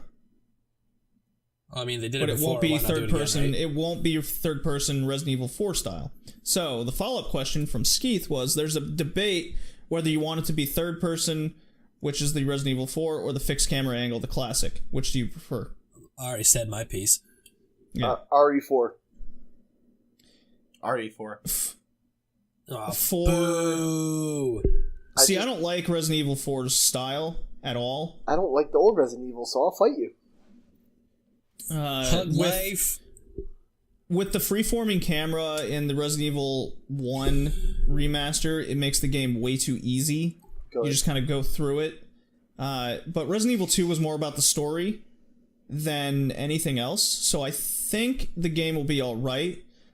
I would prefer... Like, I get why they have it in there, because a lot of new fans won't like a fixed camera at all. It'll be very deterring. Yeah, so I get why it's there. The point of Resident Evil 2 was the story, not the killing the... Well, the killing the zombies was a big part of it, but, like, it's about the story. Mm-hmm. Yeah, but in the two different paths to take, because you can choose between the male or female. I think it's Jill, if I remember correctly. Right. You play the one path, then you replay the other game, starting with the other character, and that fills in all the gaps. I would like just one solid story where you don't have to replay the entire game again. That would be what I would fix. I would also make the puzzles not these obscure ass things. I'm sorry, I hated that part. Oh, with are you talking about the police station part where just the police all station Resident locks Evil... up with the scarab, with the beetle scarab, and no, just all Resident Evil like puzzles make no fucking sense. So spruce up the puzzles, make them make sense. Yeah, like I don't know, like I get people like Resident Evil, but I can't play this game without a guide. Same thing with Dino Crisis. Fair enough. I just can't. Maybe I'm a scrub. That's fine. I personally like the really confusing puzzles. I mean, that's... You are a better man than I. Wow, so we're pretty much like 50-50 split on everything here. Yeah. Yeah. Yeah. Yeah. All right. It's like politics. Hey, let's not get into that, boys. Hey, these transgender bathrooms, am I right? Okay, all right, cool. Alrighty, well, to the next question. Yeah, so John has a bunch, and John we'll just has hit the these one slew at a of time. questions. He has the slew. So, no job. Most people discuss which retro game you'd like to see a modern interpretation or remake of. So, which modern games would you like to see go back to the retro roots? So, what I've done with his questions is I have Pokemon Red! No, that game's trash. No, it's not! Gen 1 sucks. Gen 1's amazing. So what I've done to kind of I don't know if you guys thought about a lot of these questions beforehand, but what I've done to kind of inspire some of your answers, I have examples. Okay. So I'll just kind of run through them, and then you can say your piece. So we've already seen a lot of that now with Bravely Default, reminiscing a lot of the old school Final Fantasy games from Square. There's the Mega Man 11 announcement. So, like this, I would prefer to see the NES, SNES days rather than the Mighty Number 9 or Mega Man X 6 through 8. So, are we talking like games made games made that are made this time, but with the retro style? Correct. Okay. I want a new Metroidvania Castlevania. I want a new Final Fantasy 2. Yeah, well, isn't that game bad? No, are you kidding me? Have you not played Bravely Default then? Well, no. Well, yeah, I played Bravely Default, but I mean, Final Fantasy 2 is Final Fantasy 2. I thought that one was bad. I just don't know. I'm not even making fun of it. No, actual Final Fantasy 2, not the one that we got. No, I understand. I don't call them, like, by their American names. Yeah, neither do I. Anymore. Castlevania is coming out with, basically Bloodstained. No. Did we not go over the Kickstarter nostalgia games? I think it's going to be trash. Aww. Still, I mean, that's what's happening. Yeah, I know, but I'm calling it. That game might be trash. Yeah. I'm saying might. And then I would say most anime style / inspired games stop being trope filled nightmares. We're seeing that with Xenoblade Chronicles 2. Yeah, I actually examples of. Go on, Josh. I actually just watched a review today that Donkey posted about Xenoblade 2, and I was like, "What? That's fucking hilarious." It was funny. I was like, "Oh my god!" Should I get the game? Is it like I personally want to get the game. Yeah. But like after watching that review, I was like, "Oh yeah, there's the anime trope 1 and anime trope 2, anime trope 3, and this guy won't shut the fuck up." And so as a hint of what the game is, and for the next modern cast, Xenoblade 2 is a anime trope filled nightmare, plain and simple. Basically, you cannot play the game in English. It is irritatingly bad. Oi, governor. If you want a good example, I highly suggest Video Game Donkey's review on it. It's actually really funny and really well done. That guy's blowing up lately. If you can't handle anime tropes to the point where it just gets ridiculous, then this game is not for you. Now, the gameplay is solid. I like it. I like the world. but the story, I could give two shits about the story. I thought it was funny because he goes, "This is the strongest guy in the world. I just beat up the strongest guy in the world. Wait a second, why did he just kill me? I just beat him up." Why would you have a cutscene of me not beating him when I just beat him in the previous fight? Yeah, the game's filled with shit like that. Exactly. There's an engineer Furby that makes a maid sex robot. What? Yeah. Yeah. Okay. Inspired by his grandfather and father wanting to do it first. And Interesting. And I like the way that Donkey had put that one too. He basically called it Xenoblade's version of Jar Jar Binks. Oh my god. Yeah. So I say stop doing that shit and go back to good anime games of the past, like, I don't know, the original Final Fantasies, what Fatal Frame used to be, Snatcher. Fatal Frame used to be. Snatch. Yeah, it used to be an Snatch. actual, like, scary franchise, and now it's about dressing this Japanese schoolgirl up in kinky little uniforms. Much. Where's the problem here? He's got a good point. Yeah, so that's my piece. That's my piece on the modern games, going back to the retro roots. On that note, have you guys seen Virgin Killer 2.0? What? Did you say Virgin Killer? Yeah, the sweater. I usually just call him Tom, but I mean, Yeah, no, Tom does whatever. Fucking Tom. fucking Tom's at it again downtown. All right, never mind. All right, next question is choose a developer. and Kevin, you're very excited about the Mega Man 11 announcement, right? My dick is throbbing. So, I mentioned that I would like to see the NES SNES days rather than Mega Man X 6 through 8, which I... Well, you can be wrong because... Come on, Battle Network, man! No. From what I've seen in that video they posted, it looks like those games. Or closer to Mighty Number 9. Dude, I like the X style better. Boss. X style is way better. I still don't see why everybody hates Mighty Number 9. It was just Mega Man. It was fine. Like, I think it got shit on a little too much. Well, no, it was just uncreative. It was because the guy who made Mega Man didn't make Mega Man. Yeah, he was not the creator of Mega Man that everyone pinned him. He was like the director. Yeah. He didn't make Mega Man. Everyone's like, Keiji Inafune, the maker of Mega Man. I just produced it. Yeah. So the guy wanted to make Mega Man. Capcom told him no, fired him. He said, "Fuck you then. I'm gonna not make Mega Man." I'm gonna go not make Mega Man over here. Yeah. So that's why everyone's like, Mighty Number 9 sucks. It's like, but it was just fucking Mega Man. And then everyone was like, he's like, oh fuck, I don't know how to make Mega Man. Why'd I leave? I don't know. Oh my god. I personally really enjoyed it. I think So it was no one's worried about Mega Man 11 then? No, it looks fine. Oh, I'm quite worried. If it's anything like Mega Man X6 or 7 or 8. First off, 6 was great. 7 and 8 were trash. 6, okay. Well, 7, we can agree 7 and 8 were trash. I think it's going to be closer to those two. I'm gonna say it's only a 2D game. It's not like trying to be like, Dr. Wayuri, you have destroyed my father. I am going to kill you. That's how Mega Man talks. Like it's not. It's just Mega Man. There's no story Just in like Mega that, Man. right? Mega Man Army of Two crossover. Yes. Yes. It'll be the army of Mega X3. It'll be the Army of 3. Mega Man Squared. Look, I'm totally into Mega Man X series more. I don't know. Battle Network, dude. I've never played those. They're the best ones. I mean, Mega Man 2 is great and all, but Battle Network is just fucking amazing. Mega Man I'm Zero. not familiar with Battle Network. What is Dude, it? It's like a strategy RPG. So first of all, you have your overworld, where you're just this kid in high school. He's training to be this. You have these police forces basically that have these little tablets that have these AI dudes, and Mega Man is one of these AI dudes that belongs to this kid, and as he's learning to basically protect the networks that run the world from these bugs and these hack attacks. So it's this mix between this overworld mystery like police game and you going into the servers and having these big tactical battles against these like viruses. It's it's really cool. And then you can play the best series, the Zero series. No, man, Battle Network. Zero is way cooler. No, Battle Network's fucking awesome. It's like Pokemon Rangers with Pokemon with like fucking Sims and oh my god. None of that sounds appealing. It's so good. Even though Play Mega Man Zero. I'm pretty sure I have. 05. I want that, Capcom. But it's cool because Mega Man's like an actual dude. He's a character. and so is his boss. I forgot Isn't the the name of. aren't the streetlights also controlled by the internet in that game? Yeah.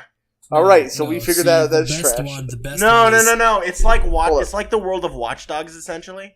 Yeah, And Josh, you're what were you just- saying? The best Mega Man is Mega Man Network Transmission for the GameCube. If we're talking Yeah, about that- like that regular Mega existed. Man, it's Mega Man 2. That one was the Mega Man- best. Best game. Yeah. IGN even give it a 6.7 out of 10. Whoa, IGN knows everything, so it's gotta be real. Emu Paradise gave it 4.7 out of 5. What? All these things don't. Who gives a fuck? GameFAQs gave it All right. 65%.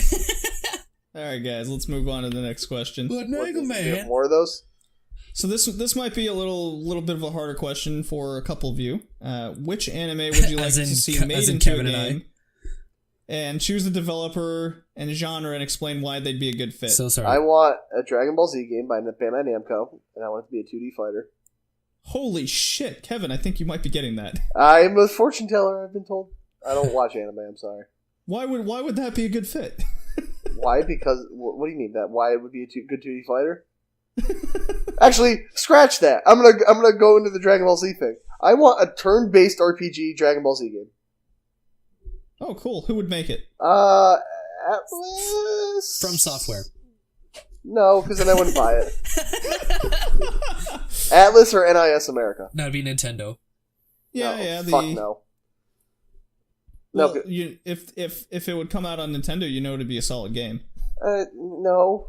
You could guarantee that it'd be $60 for Yeah, every day as well. Mario Party 10 and 9 were real good. I'd like a game based off of Corpse Party Tortured Souls. They have that. Oh shit! It's It's on the. It's on the Vita. I'm Yeah, joking. it's on the Vita. I'm joking. I don't trust him. Okay, dude. Cover What if his we lie. had like an LA Noir Noir. Death Note-y game? Like Excuse me? we had That'd be kind of cool. yeah, we had a Death Note game, but it's kind of instead it'd be more randomly generated, and you play it from the cop's perspective. I'm interested. That'd be pretty cool. Yeah, So it's either like that or like an open world like Who what's would make it? called? Who would make the Death Note game? Rockstar. yeah, probably. Rockstar. And then another one cool one I could see like a hmm. big open world Guilty Crown game. I got another one. That'd be cool. Okay. Sailor Moon beat 'em up. That'd be- I actually think that's That would an be actual awesome. game that came out on the Super Nintendo I back don't- in the day. I don't know if it's a platformer or it's to beat 'em up, but I want to beat 'em up.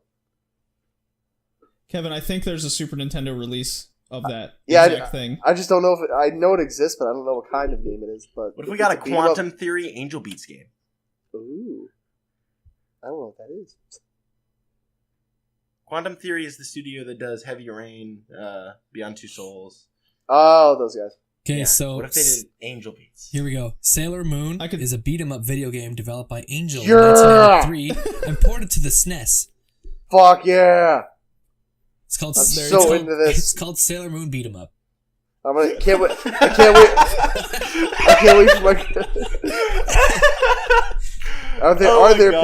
Are there panty shots? Most There definitely. has to be. Yes. Gratuitous amounts of panty shots. I'm a new man.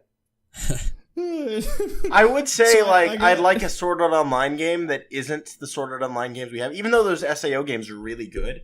I think heard if they they're did, trash. no, well, they're I heard. I don't know.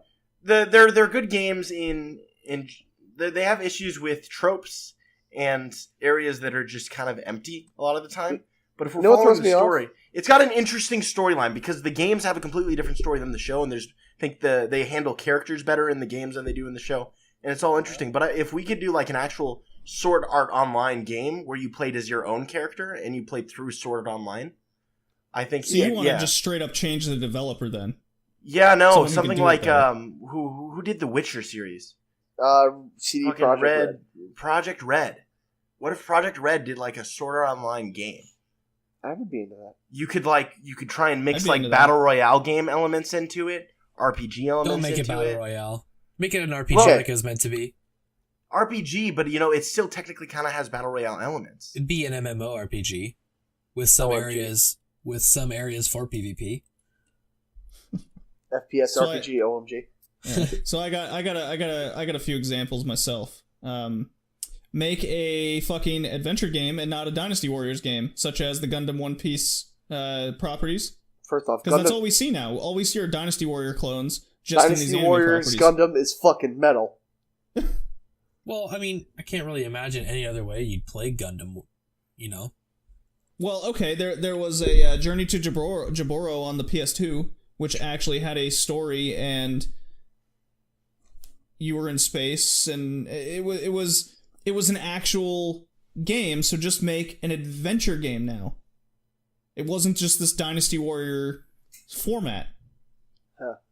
So that's what I'd like to see made. And then I personally feel some the other- Dynasty Warrior way is the best way to capture the combat of the Gundam. Not so much One Piece as you say here, but the Gundam and stuff. I think the best way to portray the fighting and stuff, which I think the best way would be through a Dynasty Warrior game. Well, I just use Gundam as an example. I'm not disagreeing you know what I mean? with you. I know, absolutely. I'm not disagreeing Yeah. with you. I'm just saying. But that seems to be all we see. That seems to be all we see today.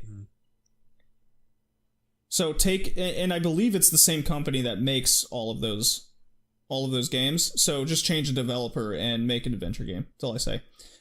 So I got an old anime here, Galaxy Express 39 from the 70s. What? Neon Falcom. They're the developers of the Ease games. So just make a straight up RPG where you're this kid who he can upgrade his guns, his outfits to go to all these planets. The possibilities are endless and it doesn't even have to be based on the anime. It could be new planets that he visits. I'd like From Software to develop a Blame game. A what? So there's an anime called Blame. So you're in this kind of post-apocalyptic deathscape of essentially Terminator type world. And just make a freaking Souls-based game.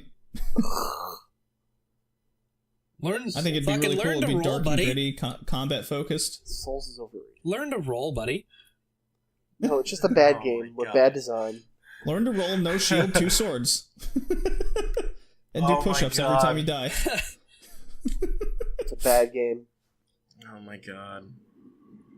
Now, Drew, I was kind of in the same thought process, but I thought the Heavy Rain developers would be kind of it's a great idea, but I tried to go a little bit further than that. So, Supermassive Games, the guys who made Until Dawn. Right. Make a mystery-based adventure, and I picked one of my favorite mystery anime, Radio Electric Girlfriend. Continue the story. It's detective-based, there's supernatural elements, yet still being involved in the real world. So I think the Until Dawn guys would do a good job with something like that. That's a good idea. And I have another idea that I've been thinking about for years, and this isn't exactly anime, but what if we had a legit, complete open world? Where in the world is Carmen Sandiego game? Or, to one-up that, what if we had an open world Avatar Last Airbender game? That would be cool. I would prefer it not to take place during the shows. I would like it to be my own character and my own experience. Well, that's what I mean. Didn't Legend of Korra do something like that? No, because it was still based off Korra. Wasn't it still in that same realm of what Josh wants? No, that wasn't an open world game. That was just a 3D action. I can already hear people saying, Avatar is not even an anime! Yo, look, the best anime ever is Cory in the House. Yo, no, we were in the voice channel last night watching indie anime, and oh my god, we saw some stuff. What the fuck is an indie anime? I will show you what an indie anime is. It's people who get on MS Paint and do some still screens. Yes. Here, no. Oh, you have to watch this too. Okay. This Very is weird. This is an indie anime. I'm gonna put it. It's millennial humor 101. No. Just watch that. I don't Just find it watch funny that. Nah, though. Watch that. I will. Understand. Okay, so you're a developer, and you have permission to take a game or series and completely change its genre for its next iteration. Which game would you choose, and what genre would you place it in? Wait. So here are my examples. Call back to anime adventure games, not Dynasty Warriors, so I just mentioned that. Make Contra Call of Duty into a a dating first-person sim. shooter like Killzone. And Freedom Wars into a Souls game, which we're possibly going to see with Code Vein. Those are my quick answers. Dude, Call of Duty dating sim. A Call of Duty dating I want to sim? I want to date Captain Price. I'm into this. Yeah, dude. I'd like to date Captain Price. I would like to have a naughty night with Soap McTavish. You know? Soap's dead, so you can have fun with that. You know what? Ethan the Oh my God, robot Floyd. from IW. It's hard I'd like for to the date dead him. corpse to say no. No, but all honesty, I think Mass Effect could just become a third-person shooter. It is. No, they're hanging on to dear life to the RPG things and just make it a full-on shooter. It wasn't the first one more of a shooter, actually. No, I thought it was the second one that was the big shooter. Kevin, I'm shocked you didn't react to my Contra make it Killzone kind of game. I didn't want to cut anybody off more than I normally do, but yeah! I don't know, I'll let Josh go first. I gotta think of it. No, I got a good one. We could turn Dragon Age Inquisition into an actual RPG. Oh! No. Let's turn Outlast into a first-person shooter. Let's not, because that game's trash. Why would you want to turn a horror survival game into a shooting game? Because at the end of the game, I'm gonna ruin it for everybody. All you do is get shot by the SWAT team. All that fucking scary shit you did, all that doesn't matter. SWAT team comes in, you're dead. There's a reason for it, and if you play the whistleblower, you survive. I don't give a fuck, because it's a bad game. I don't even want to play it no more. You say it's You bad can turn game. Battlefront into a good game. Hey, yo. Alright, I got one. turn Battlefront 2 into a grocery list. So I want... Nice. I want a Star Wars beat 'em up, actually. But like a good one. So like whatever they're doing with Battlefront, just fuck it, beat 'em up now. Not the PlayStation fighting one that came out. Hey, Masters of Terrakasi is a game. I want a GTA that's a rom-com. First off, it is if you try hard enough. Hey, Dead Space 3 is a rom-com, but you know, like No. Let's turn Horizon Zero Dawn into a card game. Horizon Zero Dawn is fucking perfect. Don't you insult me like that. I love that game. Actually, it's not perfect. I'd like to It's not turn all Naughty Dog games into slot machines. bad. Okay, now we're just getting silly. Oh, so you want to be Konami? No, you wanna be You want EA. to turn Naughty Dog into Konami? Alright, let's see. Hold up. So if I had to do... Alright, I got it. If I had to make, like... Alright, so it's a Call of Duty game, right? Yep. Actually, fuck this. Better idea. So, it takes place in between... you play as Sheik from Ocarina of Time, right? You know that time when Link's asleep? When he becomes an adult? Like those 7 years? It's a sex ed game. No. Yes. Oh, It's... yes. You play... You play as Sheik, and it's like Metal Gear Solid, and you like sneak around. No, I'm dead serious. You sneak around as a ninja, like trying to like fucking do whatever Sheik's doing in those 7 years. Like while Link's asleep, and he's like, "Oh, I'm an adult now." I would just I'd say like a Last of Us game where we see what Ellie did between Left Behind and the first two acts of Last of Us. She was just dating other girls, you know, being Ellie. Dude, Like, hey, Last of Us dating sim. You want a scissor? Last of Us dating sim, man. I'll give you the Firefly. Ooh, dude. See, Josh knows what's up. I don't know what the fuck you're talking about. I'm fucking people up here. No, I think Shit. take Zelda. Take Zelda. Don't change up the formula of how the games are played, but do like a one where like now you play as Zelda and you gotta rescue Link. That's what I'm saying.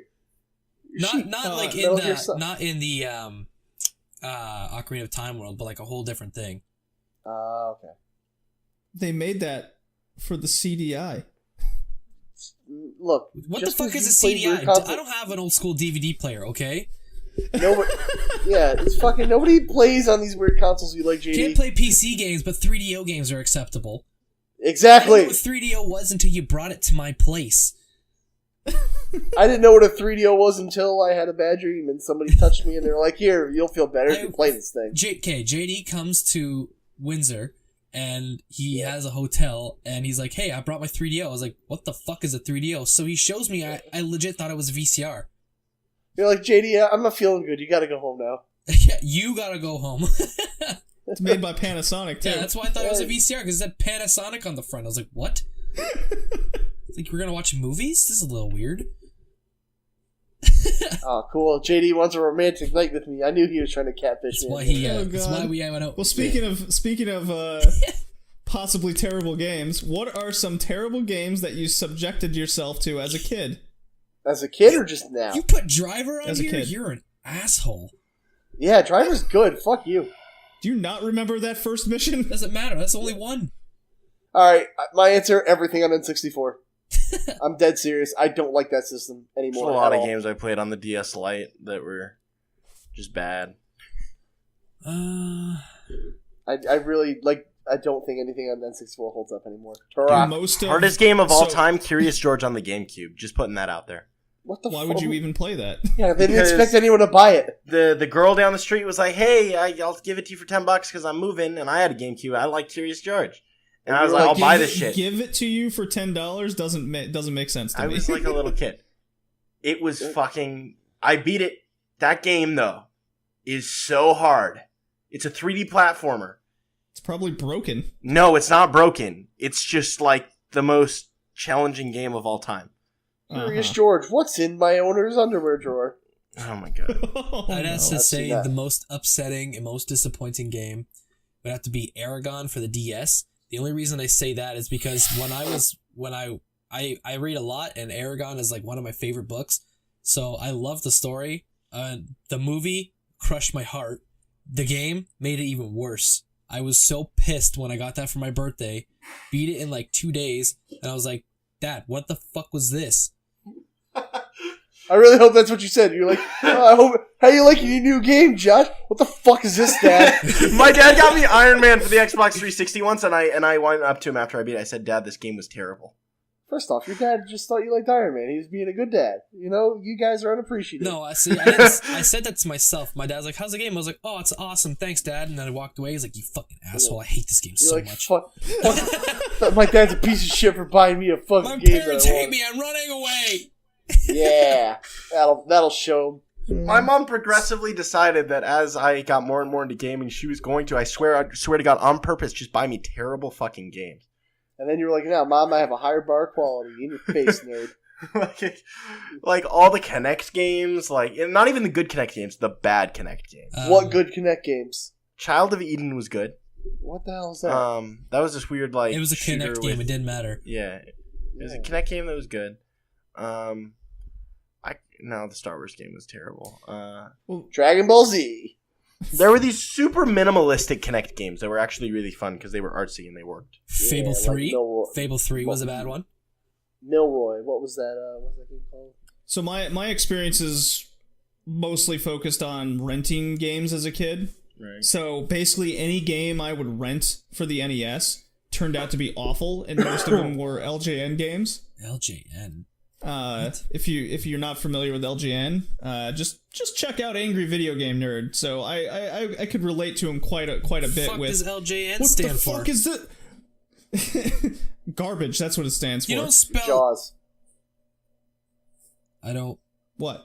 Jaws is good. That's all I'm saying. So yeah, there was countless times in my youth where I'd go to like Blockbuster or Hollywood Video. Why is LJN also searched up with Jack's Pacific? Because now they're the same company. I Along remember with the renting Driver as a kid and not getting past the first mission. I just kept subjecting myself to the horror and pain over and over again. The one, and then going later was my first M-rated game my mom ever let me have was the first Devil May Cry, and I loved it. One. Well, I was super excited for the second one to come out, and bought it with my own money because I was like, "Oh, the first one was awesome. No way, the second one's gonna be terrible." It was god awful, and I subjected myself to play the whole thing. Devil May Cry 2 was fine. No, it was bad. It was a terrible game. To be fair, I never played it. I just wanted to say that.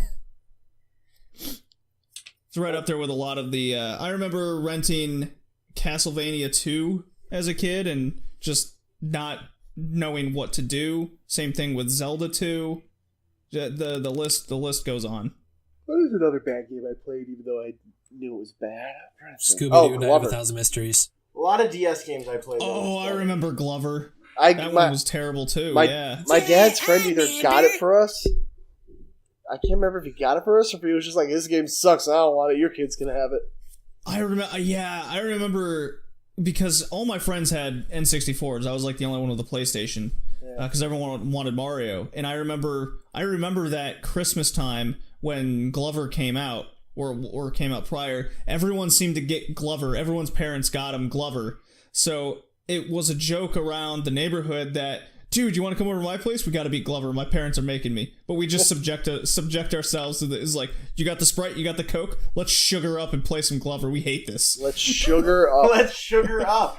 That's a good line. I like that. Yeah, Yeah, you want to come over and be radical and sugar up with me? Yo, It's not a JD, sex if I thing. move to Rhode Island, I'm gonna call you. And I say, yo, you want to come sugar up? Yeah. It's like, I'll bring the Reese's Pieces. Your I got wife some will have Reese's no in issues. my fridge. Got some Cocoa Puffs we can eat without milk. Fucking You got that Mario cereal? yeah. It's an amiibo. Nintendo, it's a cereal. Wow. You guys feel ever like that's see actually- Scalping, commercials? you see people I scalping got an cereal edible online? chocolate amiibo for Easter. Come down this thing with me. Oh, God. Yeah, I'll down some chocolate with you. What? You guys ever play? So we got one last question. Okay, real quick. Are you guys ready? Real quick. Why is Okay. Josh so handsome? Thanks, man. I don't know. Baby, I was born this way. Actually, he was asking why I wasn't on all the podcasts because I'm obviously the best personality. Well, sure. Yeah. Any of you guys ever played the Metabots game for the GameCube? No. Yes. What's a Metabot? I think Yes. I think I did. It was fucking awful. And then What the fuck's Yeah. a Metabot? it's like, I played this game at my dad's office. it's basically you had these robots and you had to go fight them in an arena and they had their own personalities. I don't know. The show was more interesting than the game was. And then there was Digimon. and there was Night of or what's it? 100 Winks? Yeah, 100 Winks. It was an old school game, kind of like Alan Wake, but more animated for children for the PlayStation 1. I remember Wait, 100 Winks. JD I hates rented Alan that as Wake, well. doesn't he? What? JD hates Alan Wake, doesn't he? Gee, I don't think JD likes horror games, so I like horror games. well, there Do you go. like Alan Wake? Yeah, it's okay. Okay. JD thinks the Saturn's a good console, so you know. I didn't care for Vanishing of Ethan Carter. JD thinks Yeah, the that 3DO could be. is a standard console. Yeah, everyone has one of those. All right, guys. Next podcast, we're playing Snatcher and Police Knots. Everyone has access to those, right? We already played Snatcher. You played Snatcher. Oh my God. So, last question. Without giving out specific details with spoilers, what are some games you spoiled yourself on as a kid that you're kind of regretful about now? So his example is Final Fantasy X for himself. Wait, like what do you mean? Like played it all too much, or because Final Fantasy X was amazing? So the way I get, well, he went into more depth where he would like look up the cutscenes on YouTube and whatnot instead of playing the game and it spoiled. Ruined it for yourself. Okay. Yeah. Well, I've never really done that for myself. I hate looking up walkthroughs. I hate looking up guides, and I hate looking up or hearing things about things I'm like playing or reading. So I don't think I've ever actually spoiled myself on anything. But The only one I could. Oh, sorry. no, go ahead. I talked out loud. No, go ahead. Go ahead, finish. I talked out loud. The only thing I can think of is Legend of Dragoon, where my buddy told me Lavitz died, and I was like, "Oh, I like Lavitz." No, I'm kidding. Yeah. Oh Yeah. god. And a disc one. It's not really a spoiler because it happens No, pretty quickly. I know that. That's why. I never really spoiled much because I wasn't much of a social gamer, but I remember at school one time I heard in Modern Warfare 3 Soap died, and I was pretty upset. I remember I remember day one. So Final Fantasy VII came out day one, and then the next day someone apparently had already like found out the ending where what's her face dies. Oh yeah. So within 24 it. hours, someone found that out somehow. I don't know whether they got an early copy from Japan or something. I Their don't dad know. works at PlayStation. Yeah. His dad works at But PlayStation. he went around the school going, "Oh my god, she dies by Sephiroth," and everyone lost their fucking shit. I would have punched that guy in the face. I remember that as a kid. Do you guys remember it right on Force Awakens last year when it came out? No, 2 years ago when it came out. Force Awakens is a very old game. No, I just want to make this. I want to just mention this. But it was the first showing, I believe, in New York. They were getting ready for the second showing. A guy came out of the theater and yelled, "This certain person." Can I spoil that? It's been been out for 2 long enough. years. Han Solo dies. Kylo Ren stabbed him. and it was like on CNN because this man got beaten half to death by people in Star Wars cosplay. What the fuck did you expect? The video is hilarious. Buddy's got Because balls. it's like Jar Jar I heard about that, Binks beating the living shit out of this guy. I heard about that though, but I mean, guy's that just got sounds balls. funny. You know, I mean, to be fair, I knew that was going to happen with the second that thing got announced because Harrison Ford does not like Star Wars. Yeah. He hates Star Wars, and he hurt himself like 3 times on that set. So I It's guarantee not by even. the third I time, don't think that's even that he hated Star Wars. Just he didn't want to do Star Wars anymore. yeah, I saw him on Jimmy Fallon. Well, I saw the video after. I don't watch Jimmy Fallon, but it was like, come on, give me something about Star Wars 7. Give us some kind of exclusive. Here's $100. And Harrison Ford puts his hand on the $100, takes it, and he goes, I heard they're making a 7th one. And he just pops it in his jacket. No wonder he wanted to do another Blade Runner. Which is, I So- heard he's been doing good. Dude, the So Blade Runner is really my good. My examples are, before the internet was a thing, it was always people saying shit at school, or on the playground, just, people being dicks. But I have 2 instances stuck out to me. I had Snape kill as I Dumbledore. was- Spoiled. As I remembered this, was when Final Fantasy VIII came out. I had to wait till Christmas to get it, or my birthday, one of those two. Well, one of my friends already had the game, and he goes, JD, why don't you come over? We can play Final Fantasy VIII. I was like, oh, cool. I get to play it early. Well, little did I know, he was already on Disc 4, and Disc 4 isn't that long. No. So I'm like, oh, I guess this is the way the game starts. He had me watch and play the ending. But Friend's he a just, prick. I asked him, I go, do you remember when you asked me to come over and play Final Fantasy VIII? And he goes, yeah, I told you we were on Disc 4 and you said it's fine. I go, I don't remember you saying Disc 4, but I do remember saying it's fine, I'll play along. So, there was that, and then there was another time I went over to a different friend's house, because he got all the M-rated games. So basically, any Resident Evil, especially the first one, was totally spoiled on it.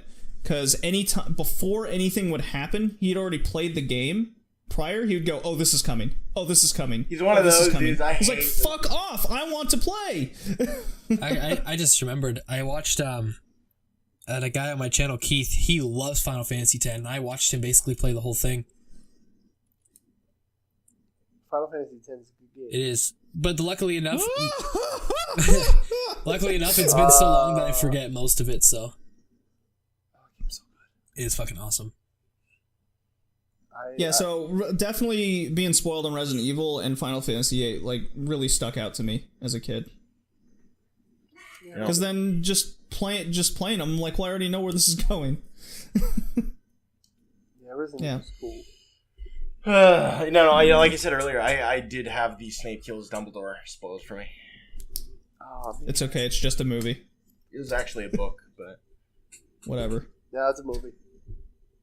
I don't read. all right. Is next up? Are you going into the bad sex games?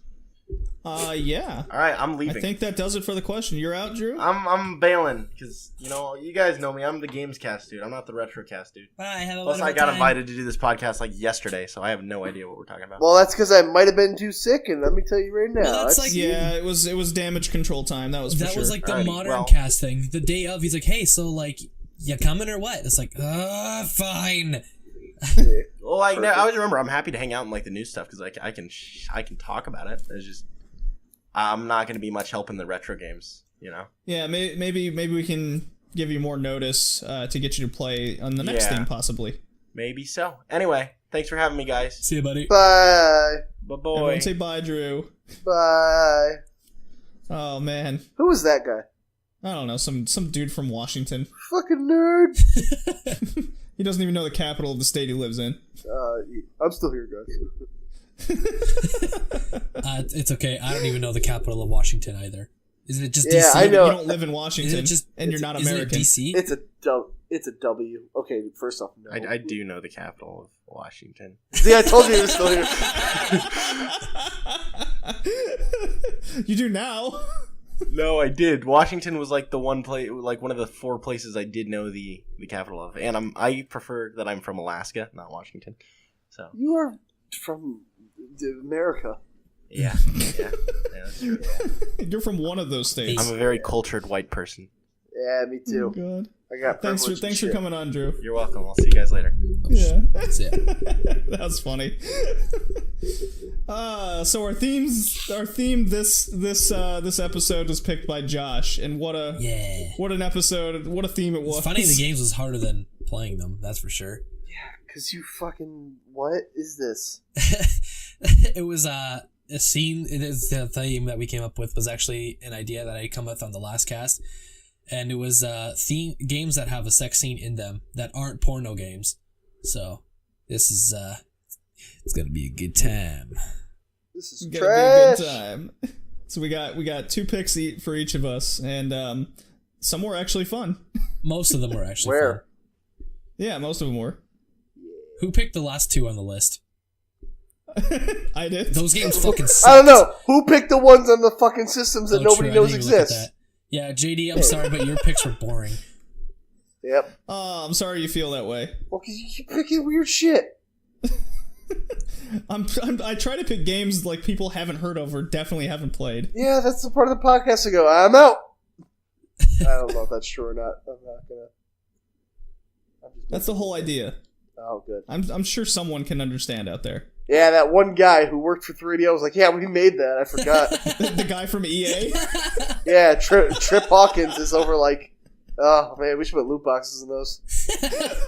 Man, we really missed out on the 3DO. If we How do only we- had loot boxes back then, it would have been successful. How do we go back and microtransaction this shit? I'll sell you half the CD for $10. Yeah. Oh, it's cracked Yeah. down the middle. Just put to, For $3, no crack. yeah. How about you guys just stop being poor? You ever think of that? Oh, man. What Okay. are we talking about first? Josh, your first pick. All right, so the first game I picked was kind of obvious, kind of not, but at the same Sure. time. It's Conker's Bad Fur Day, which was my favorite game. Yep, Uh, that exists. So it was one of my favorite games. It's this game is from the right when you turn it on, you know it's going to be an adventure. Like just you start the game drunk as hell, and then you call your girlfriend, who is this giant rabbit who I didn't know there was a way to sexualize rabbits. Lola Bunny from Space Jam. Excuse me. Sorry, I haven't watched Zootopia yet. Anyways, What?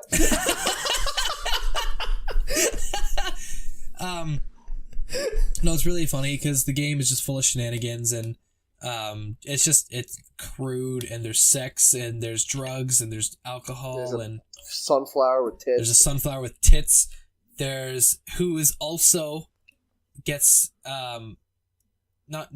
fertilized by a bee, and you get to watch that whole sequence. And then there's a mountain made out of poo. Oh, he's going to pollinate the shit Yeah, out of then there's her. a mountain made out of poo, and then you gotta fight the great mighty poo, who happens to sing opera at you and flings poo, and has corn for teeth. And then at the end, because I don't know how far you guys have gotten, at the end, well, there's like a Matrix sequence, which is really cool. There's like a Matrix... This game's really outdated now, by the way. There's like a Matrix sequence where you go down the hallway and you shoot your guns through like all these pillars in the bank or whatever. And then at the end, you fight this predator thing in the suit that Ridley, I think it's Ridley, that she wears in the movie. And you beat the shit out of a predator and you beat the game. Oh, and you also fight a giant cat that's lactose intolerant. That's the king. Oh, that makes sense. Yeah, it's developed by Rare. Came out in 2001 for the N64. It's for those that aren't familiar with it, it's Rare's the people that made Banjo-Kazooie, Donkey Kong 64, just basically all the good N64 games. All 0 of them.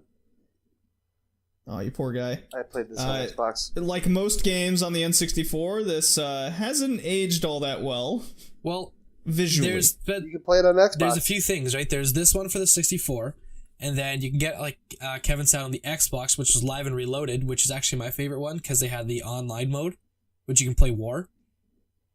I remember that. That's the live part. That was the best part. And then they have it... Wasn't it also censored, though? No. Who gives a shit? You have to beat it to uncensor it. Oh, that was the trick. Okay. Yeah. And then they have it in the Rare Replay for the Xbox One.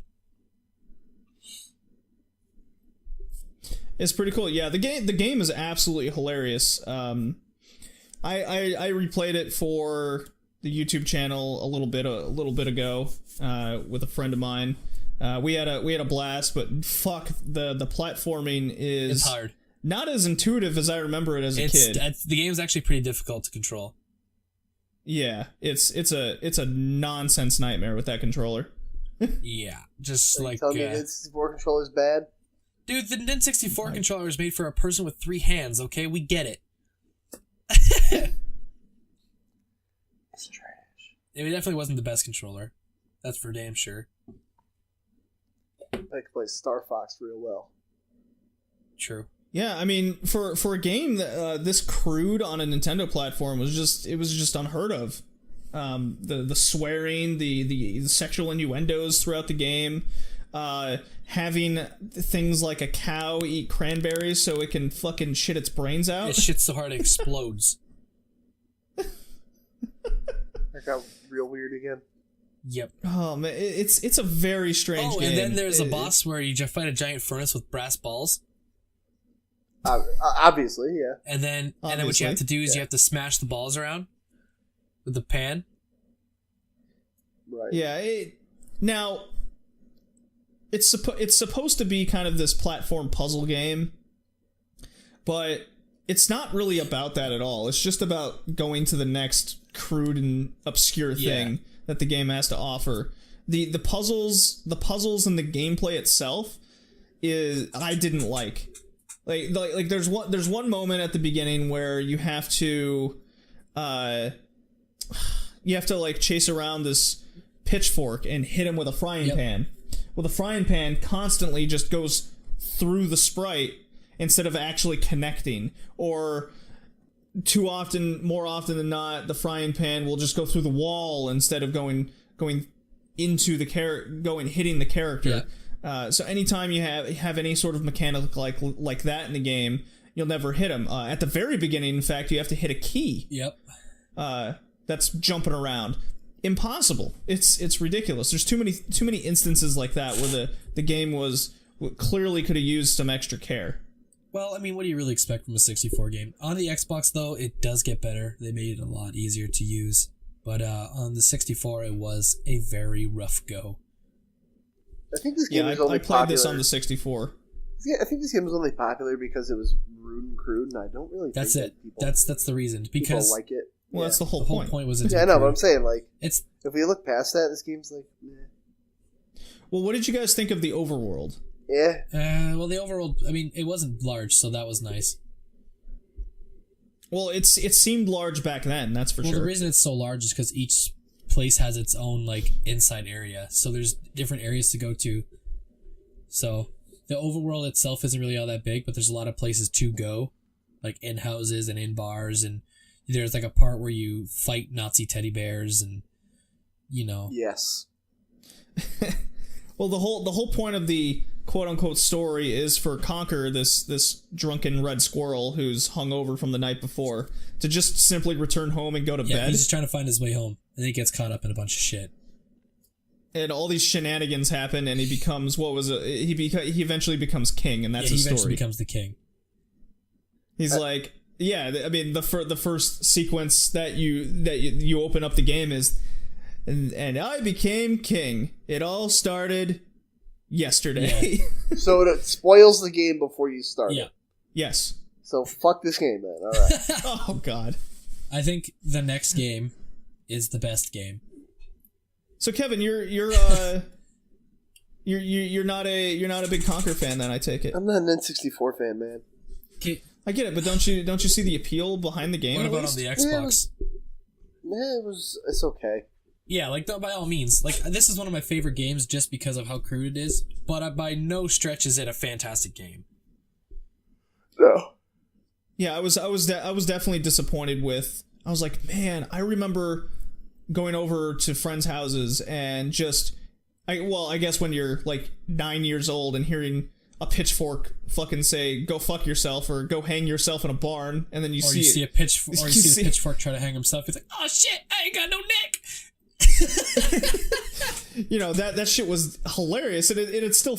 I mean, there's a lot of those jokes that are still really funny today. Obviously, the humor doesn't go over my head, 9-year-old brain anymore. Why would I want to hang myself? My blood would rush to my head. I'd pass out. I can't do this. But there was just the game itself is very frustrating. Yeah, it's an okay game. I'm not saying it's bad, but I don't know. I think I played Banjo-Kazooie 2 recently, which makes me not really care about this. It's kind of samey. Fair enough. I believe it's made in the same engine. Yeah, all the Rare games are made on the same engine. Yeah, let's be honest here. Even GoldenEye somehow, trust me. And Jet Force Gemini, which was god awful. Shut the fuck up. Man, we have a... I think this podcast is getting a history. Whenever we choose an N64 game, we realize that they're not as good as we remember. What? Are you telling me that nostalgia is blinding us as adults? No way. Well, it's good that we're going back and playing this. Don't get me wrong, I still vastly enjoyed Conker's Bad Fur Day, but man, there was a slew of things that just frustrates the hell out of me. Yeah, there was some actually pretty difficult parts. How many times did you... There's another instance at the beginning where you have to climb up on a diving board and butt slam to drain, this pool. How many times did you miss the fucking... 2 or 3 times. Thing that you're supposed to butt slam on? The worst one... Well, not the worst one, but one of the early frustrations is right at the beginning, when you have to swim away from the giant dogfish. And, at the beginning where the catfish are teasing you, they're like, hey, you need to go in there and get my money, this and that. Right. Well, when you get the bitch's money and you swim out, it's like, give me my money back. Conker's like, okay, gives the money back. And then the bulldog gets off his chain. The dogfish gets off the chain. And you have to swim upriver as this fucking fish is chasing you. That was a pain in the ass. But for those playing this is my normal life. But for those playing the game, the best way to do it is to jump and fly. Jump and fly makes you go faster. I must have missed that initial first jump 4 times. It's a pretty tough jump to get, but me personally, I've played it so many times. It's yeah, here it is. Man. But yeah, it's still really funny. It's an okay game. Yeah, by no stretch is it an amazing game. It is one of my favorites because it's an early one that I played and still hold dear, but it's by no means a great. How old were you when you played this? I was 6. Where were your parents? No comment. Got it. So it came out in 2001, so then I wouldn't have been 6. I would have been 7 or 8. Yeah, I was going to say. I would have been 7 or 8 then. I was 13 when it came out. You old. You old. So I wasn't 9 I thought I was. Yeah, I was 13. I must have been, I was 9. 7 or 8. So even then, still hearing a pitchfork swear and whatnot, it was just super funny. Can't hang myself, I ain't got no neck. Shit, you can't even kill yourself, right, man? Well, especially growing up in Texas where, it's super conservative, so you have to be, in a dark room. Yeah. No, turn the volume down. We can't have our parents hear what we're playing. Didn't the Bible tell you not to play these devil games? Because the Bible knew all about devil games back then. Well, don't you know? Well, speaking of a devil game. Transitions. Oh, God. Josh, your second the next game Blowjobs. Not blowjobs. The next game I picked was called X-Man. Not X-Men. Yeah. As Kevin got confused with the other day. X-Men. Yeah, I was, I played the wrong game. That's okay. Now, I actually picked one that it's on a console. It's on the Atari 2600, so it's not that popular of a console. Not mainstream enough. Not mainstream enough, so I'm surprised I didn't get vetoed. But Yeah. X-Man is, you're this guy, and you have to get through this maze, and as you see, you've got an erect penis, and you're going through this maze. Of course. And there's a few traps. There's scissors, there's these teeth, and there's one other trap, and they're trying to cut your dick off. So what happens is you gotta try to get through this maze, and when you get through this maze, you are rewarded with a gratuitous sex scene with an 8-bit man having sex with an 8-foot woman bent over. And when you know it's about time to be finished and the golden moment has arrived, the screen flashes a bunch of different colors, and you get to do the maze again. Now, question. Answer. As I'm watching this video to review myself, I am watching I'm watching the pixelated man hit the lady from behind there, and there's like a flashing pixel under her nipple. I'm trying to figure out what that's supposed to be. That is her nipple. Okay, so it's just like, what is it, flopping in with the motion? Yes, yes. So just the nipple moves. Her rest of her body just kind of hangs out there. Man, have you never had sex before? Like, dude, I totally the boobs feel like sandbags. Oh well, that's good because I've totally done it like I've had the sex like 10 times now. Like I had at least like 4 sex before. At least 3 to 7 sex. Like so. Yeah, all the time. And you obviously don't know how boobs work then. No, I do. It's just you stick your dick in a girl and you pee in her. That's how it works. So there's all of about like 3 levels in this game, as far as I can tell. They're all very similar. Where you have to avoid the scissors, crabs, or teeth. That's it. And it's just a maze, and you try not to get your dick cut off, and then you're rewarded with sex. Well, it's not even a maze. It's a linear path. Well, it's supposed to be a maze, but yeah. Well, it didn't amaze me. Right now, I'm so lonely. I mean, I played it for all of 15 minutes, and I was like, oh, I'm already getting the same sex scenes after I complete the board. As you should be in real life. As you wipe the board with this bitch's face, you then take her from behind and change colors. Yeah. I did think it was kind of funny that so you start with a set score, right? And the score will decrease in value as the more you're on the level, so it encourages you to finish as fast as you can. However, there's only like unlike 1 or 2 girlfriend. places per board that you can avoid the teeth, crabs, or scissors from killing you / biting or snipping your dick off. This game Lorena Bobbitt. This game will be the only time that you're rewarded for going as fast as you can. Right. Yeah.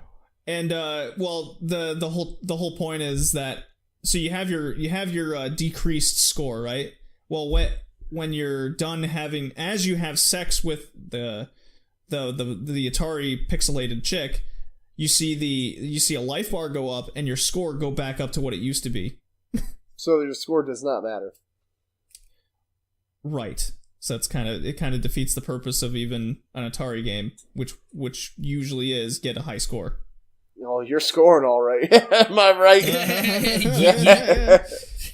So somehow this game is ridiculously hard to find, and in a physical copy, there's only about like 40 known cartridges in existence. Yeah, all the porn games are rare. Not made by Rare though. No, they were. This was made by Universal GameX. No, and it's the only game they ever made. They worked there before they worked at Rare. Trust me. My uncle works at Rare. I get it. Oh god. So yeah, not much else to say about the game. I mean, it was good for a laugh, and that was about it. Yeah. Wait a minute. Wait. Conker was crude. When did you bang anybody in Conkers? What? No, you didn't have sex with some of the. It was implied that the bee was having sex with the flower. So it's implied. Yeah. I sense a loophole here, JD. Oh, deal with it, Kevin. All right, cool. Thanks. Hey, listen, okay, I'm just happy he didn't fucking veto. Not everything can be Heavy Rain in The Witcher, where you're actually seeing shit happen on screen. This is retro. This wasn't allowed back then. I'm just surprised that he didn't veto any of my fucking games this time. Oh fuck! I did not. I didn't veto anyone's game for once. Okay, wait, hold up. As I'm watching this video, she's pleasuring the man orally. This is not a sex scene. What am I watching? I don't think that is a sex scene. In fact, this was probably the most. Ironically, this is the most visual sex that we saw out of all the games on the list. I just want to throw it out there. These graphics look really good for an Atari game. There's other men coming. I am not on YouTube anymore.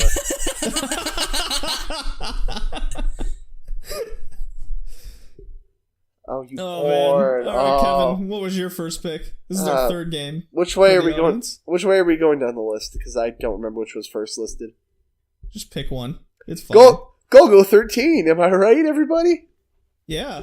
So I guess you can describe it. I don't want to call it a Metroidvania, but you're Asian James Bond. Yeah. Going around the streets of you're Duke Togo. I know what the fuck I said. You're James the Bond 007. And you're walking around the very racist streets of London, and Berlin. Berlin. The only part of the game. No, that you do matters. go to. It all looks the same. That's mostly the point I'm trying to make. Yeah. And you're just doing spy stuff. It's mostly like a 2D platformer, but as you're walking along, the screen will flash. A guy points a gun at you, and you go into these first-person like targeting sections, which are actually my favorite part. Those of the game. parts are pretty cool. Yeah, and you just kind of go point to point, find who you got to talk to, and then bang a lady in a hotel room on an NES game. And that's basically Go-Go.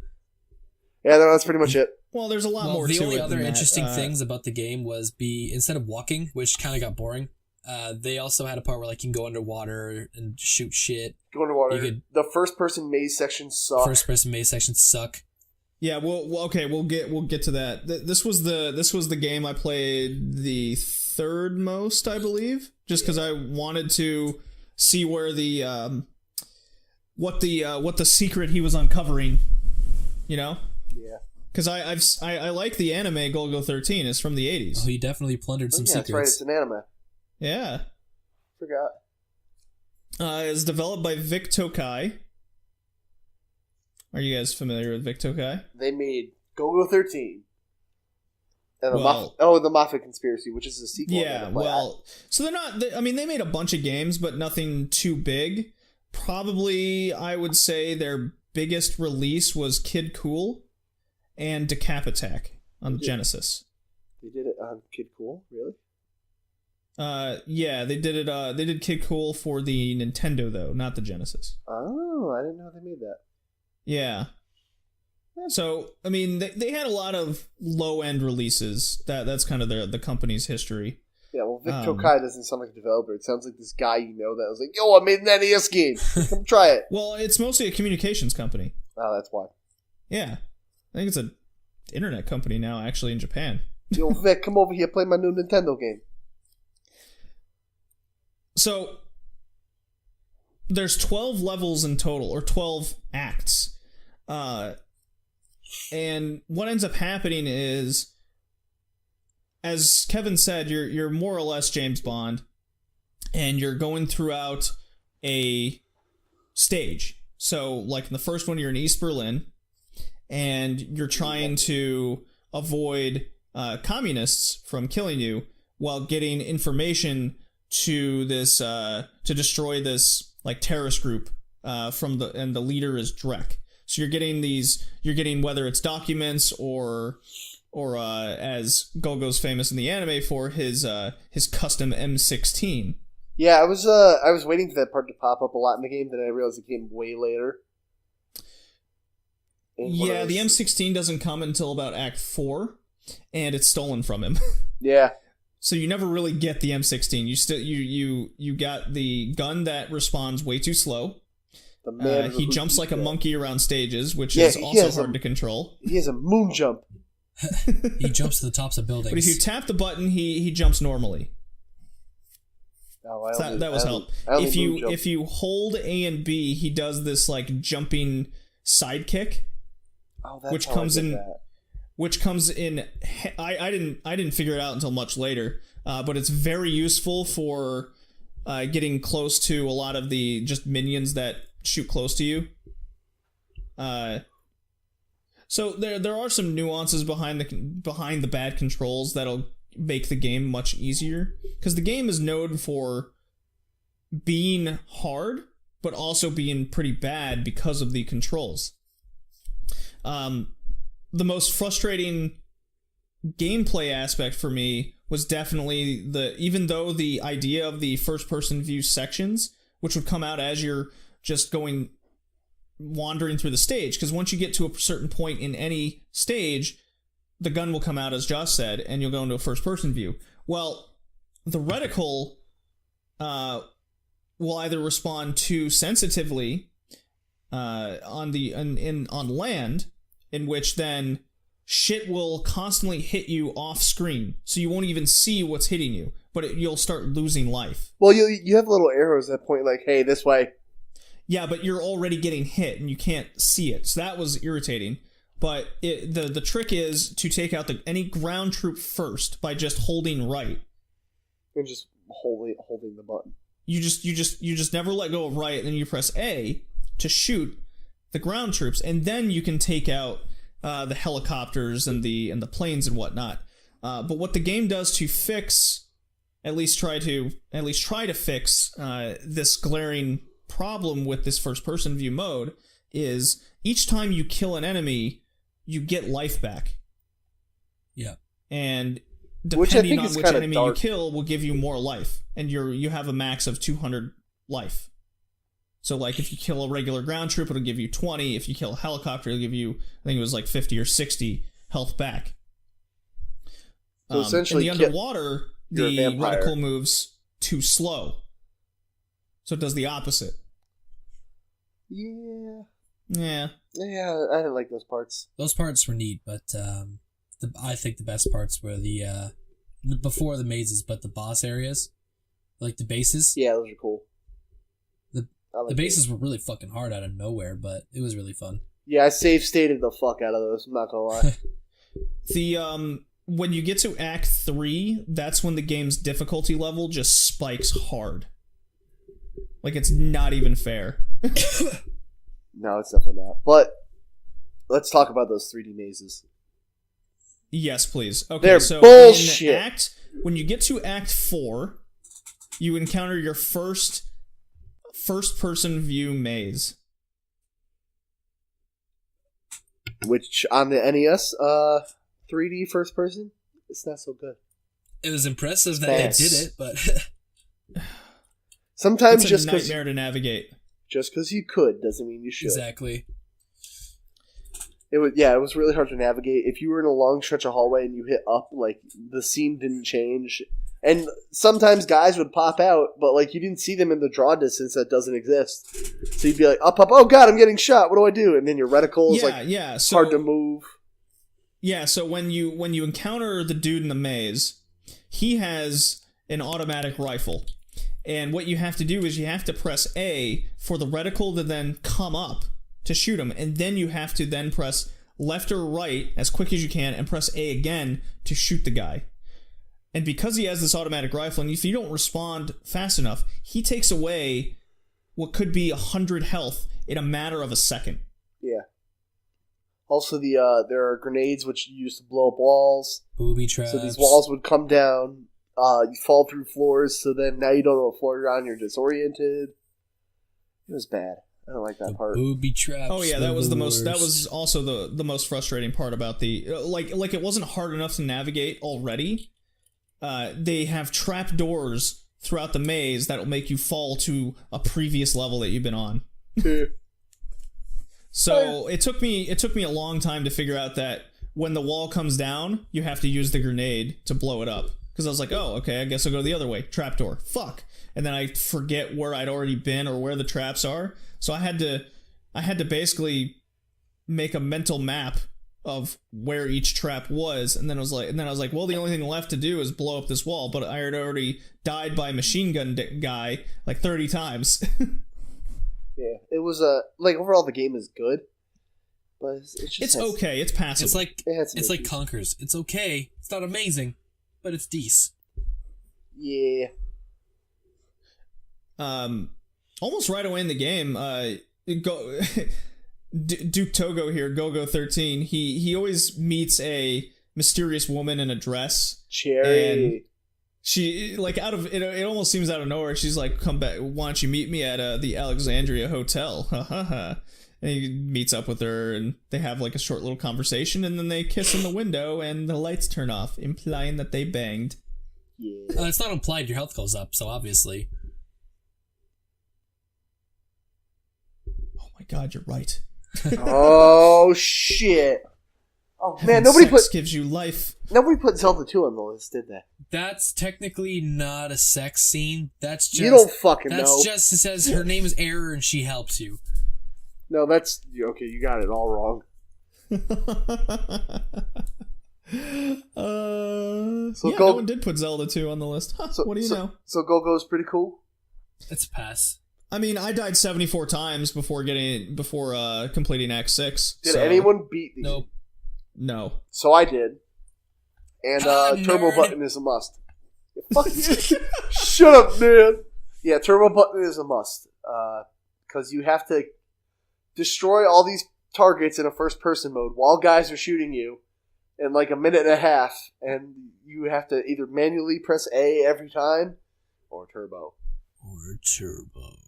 Oh. Turbo's the move. Well, I was really happy that also when you kill an enemy, you get bullets. Yeah. Or the blood splatter.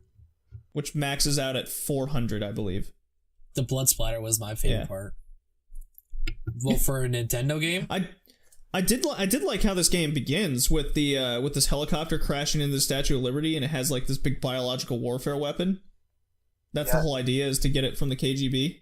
And I just thought it looked cool to be like, explosions, world's in danger. I'm Duke. No, not Duke. It's James Bond. James Bond 007. Hello, please. This game was actually censored. Oh, by it was? Nintendo.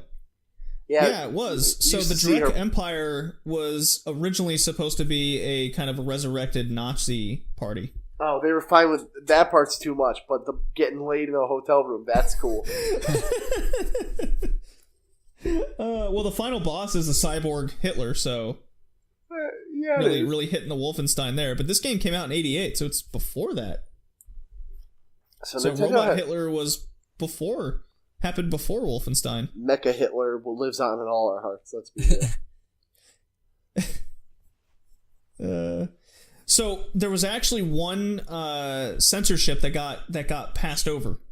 The banging in the hotel room, yes. I don't know. Well, no. There was one in particular, because German gaming laws say you can't have swastikas.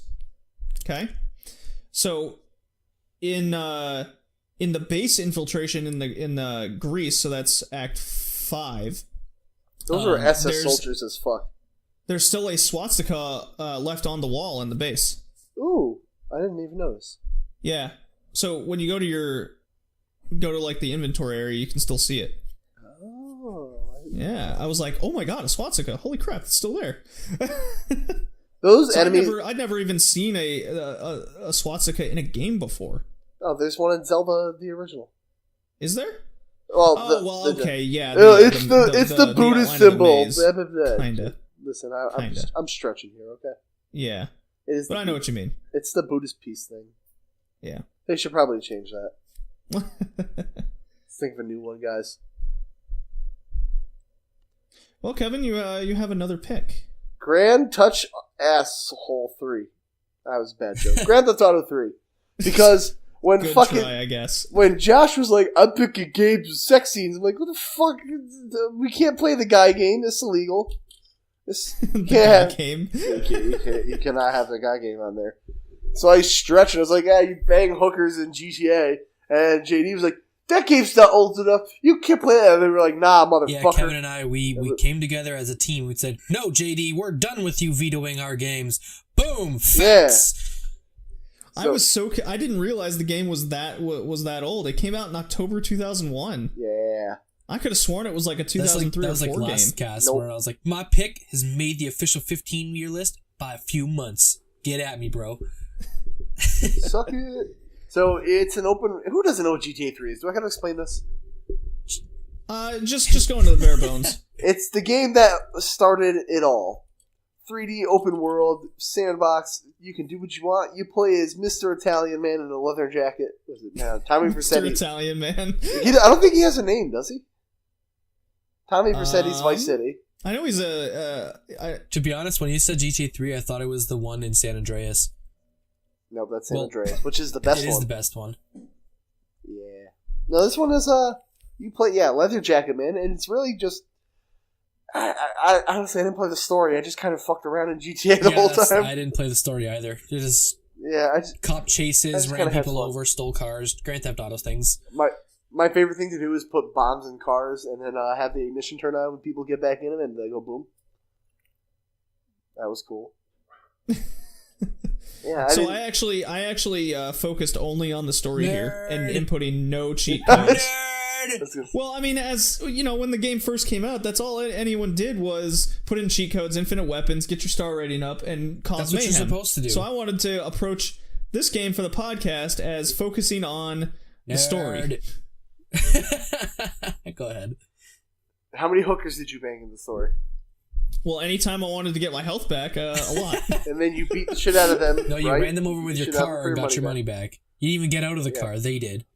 My preference was get out of the car, get the bat, and beat him to death. Fair enough. Yeah. Get the bat. Yes.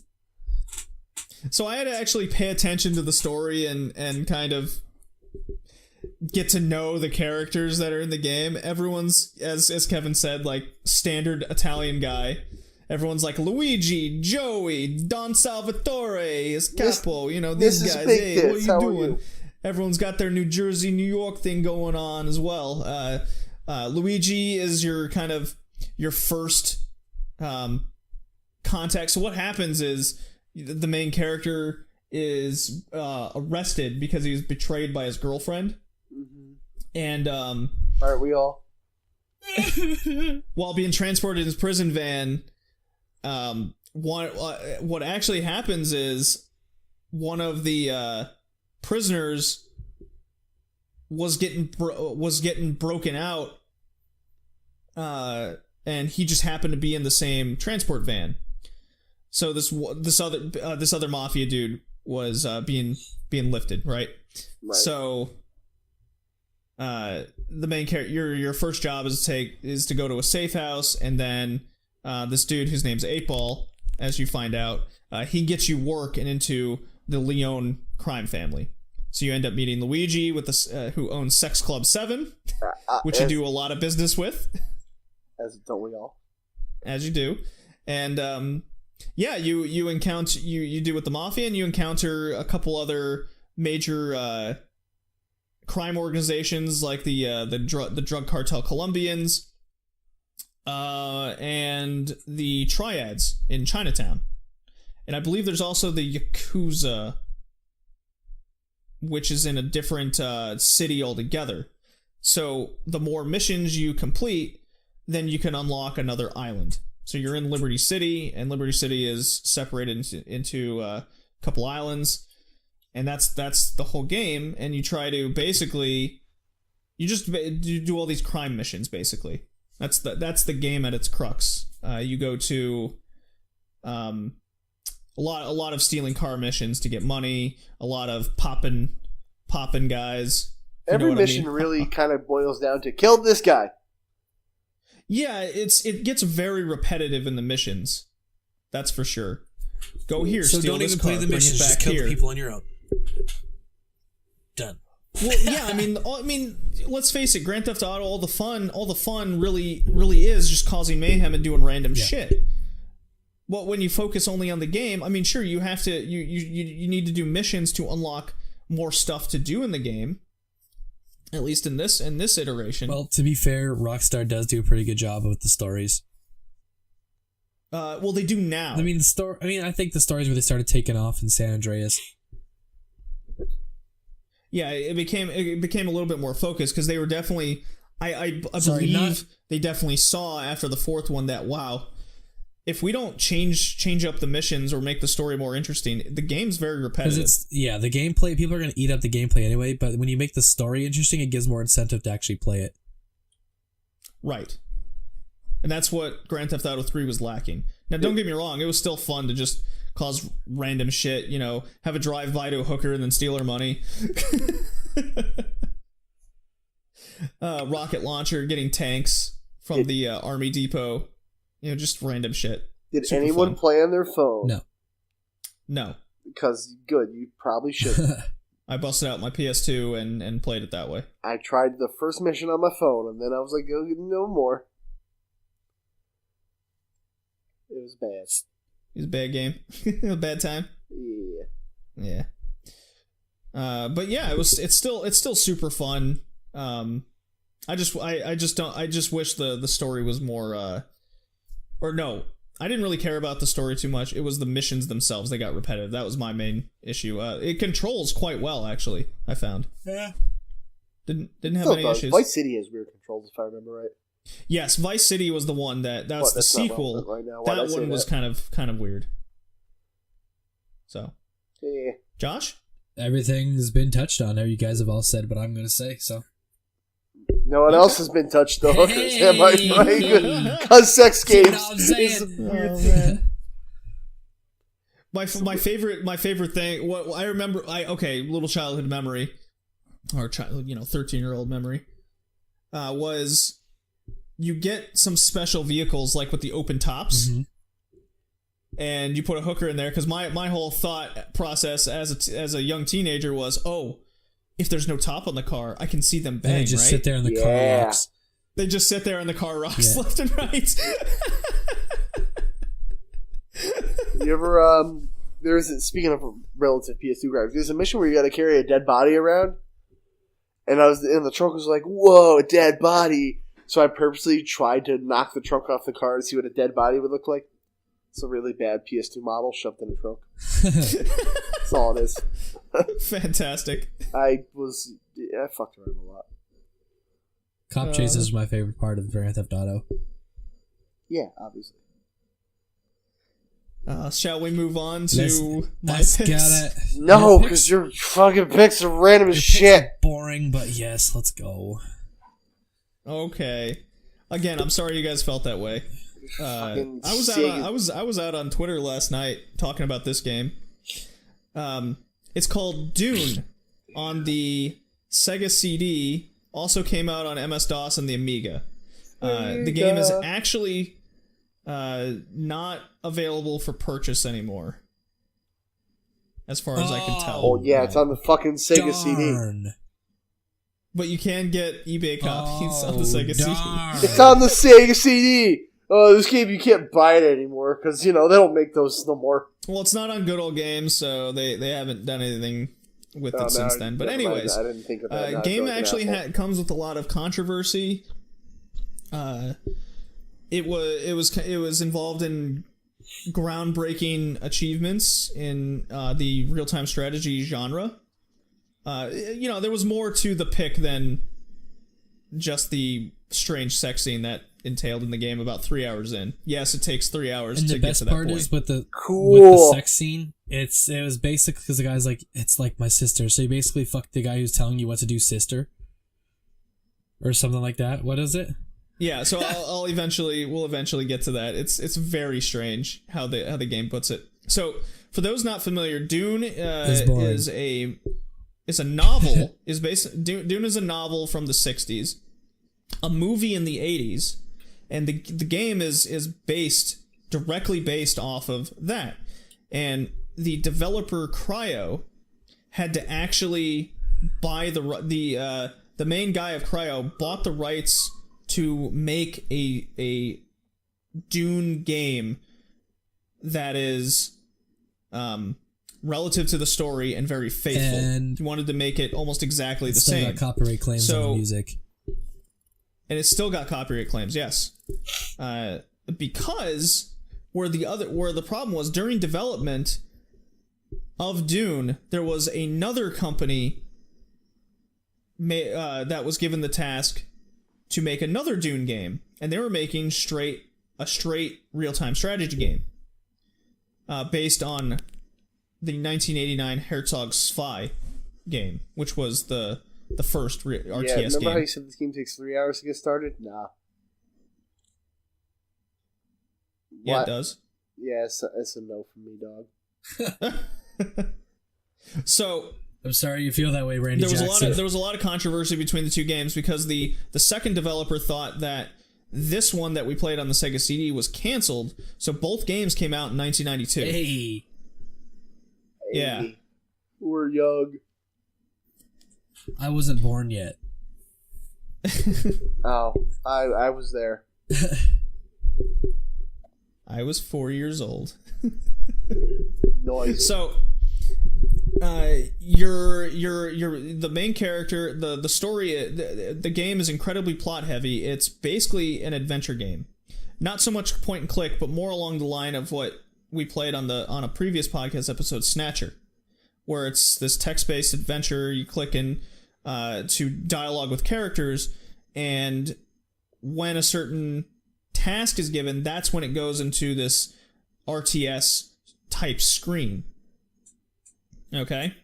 Right. So your main character goes to a planet called Dune, And Dune is famous for it's famous around the universe for producing the only known element called spice.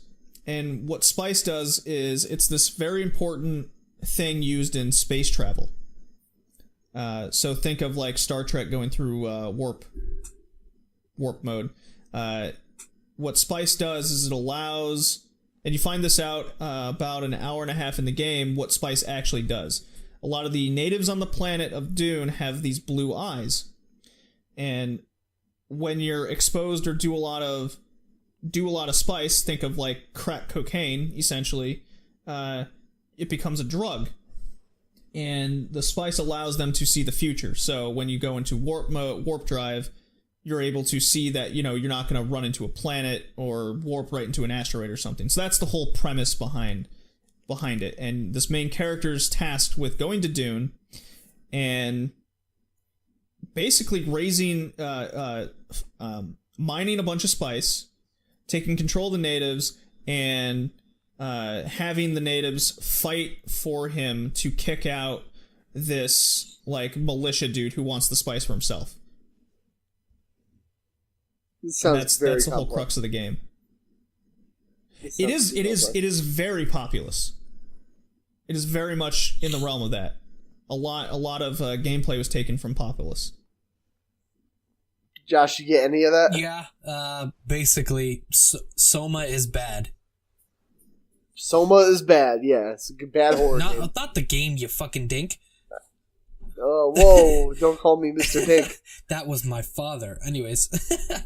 No, it reminds me a lot of, was it the story Brave New World? Yeah. So, that's kind of what I got out of this whole thing. I mean, the story sounds good and all, but the game was just so boring. Other than that, I mean, one of the key things that I seen was like the graphics was very nice for it, like flying around and shit was nice. Oh yeah. So I'll get into that when you say your piece. The graphics were nice. What was also a really nice touch was for the Sega CD, it was actually better animated than when it came out for the PC at first. Yeah, the MS-DOS version was kind of broken. So when it came the out. animations, everything was voiced over, and I mean, it was just little things like that were really interesting. The gameplay, though, for me, unfortunately, was kind of dry, which sucks because I really do like RTS games, but I just couldn't get into it, so I didn't play too much of it. So you then would probably be interested in Dune 2, which they had to call it 2, on the Sega Genesis. Maybe, I don't know. That's a more true to form RTS. While this Dune that we played was more adventure based. Possibly. I mean, I don't know. Maybe. I didn't look into Dune 2 at all, so. Yeah, because I was curious, because when I first picked this game, that it was going to be more RTS type stuff, and I came to find out, obviously, that I was thinking of Dune 2 the whole time. How dare you? But Dune 2 doesn't have a sex scene. Well, it doesn't matter. So all the natives live in these things called sieches, and just call them mines. They live in mines. A couple cool things about the game is you're given a helicopter. Yeah. Right? And that's how you travel from siege to siege. And as Josh, you said, it's got this cool sequence in between travel where you go over the terrain. So, some of the characters will be like, hey, this siege might have a lot more spice to mine. Go there, it's southwest. Yeah. So you're like, okay, you look at your terrain map. Okay, I gotta go southwest. And as the helicopter's going over the terrain, if you're going over a rocky terrain with valleys, you'll see a rocky terrain with valleys as the helicopter's going. That's really cool. I was not expecting anything like that. And you do have the option to skip those scenes, so you're not just endlessly going in between. That was very useful. It was very cool. I mean, those, like I said, it's got interesting picks, but honestly, I have to say this was It's very dry. The most boring one you picked, and both of them were pretty boring. I was very strangely into this. I admit that it's an incredibly dry game. This is not going to be for the majority of people. That is for sure. there was just something there. It's got to be the geologist in me where I'm just like, ooh, I can mine shit and then sell it. And, and raise an army to make more of this mining stuff. Like, yeah, that's probably it. Minecraft, yeah. Cool It's couple things that I thought were really funny. That you guys might find funny as well.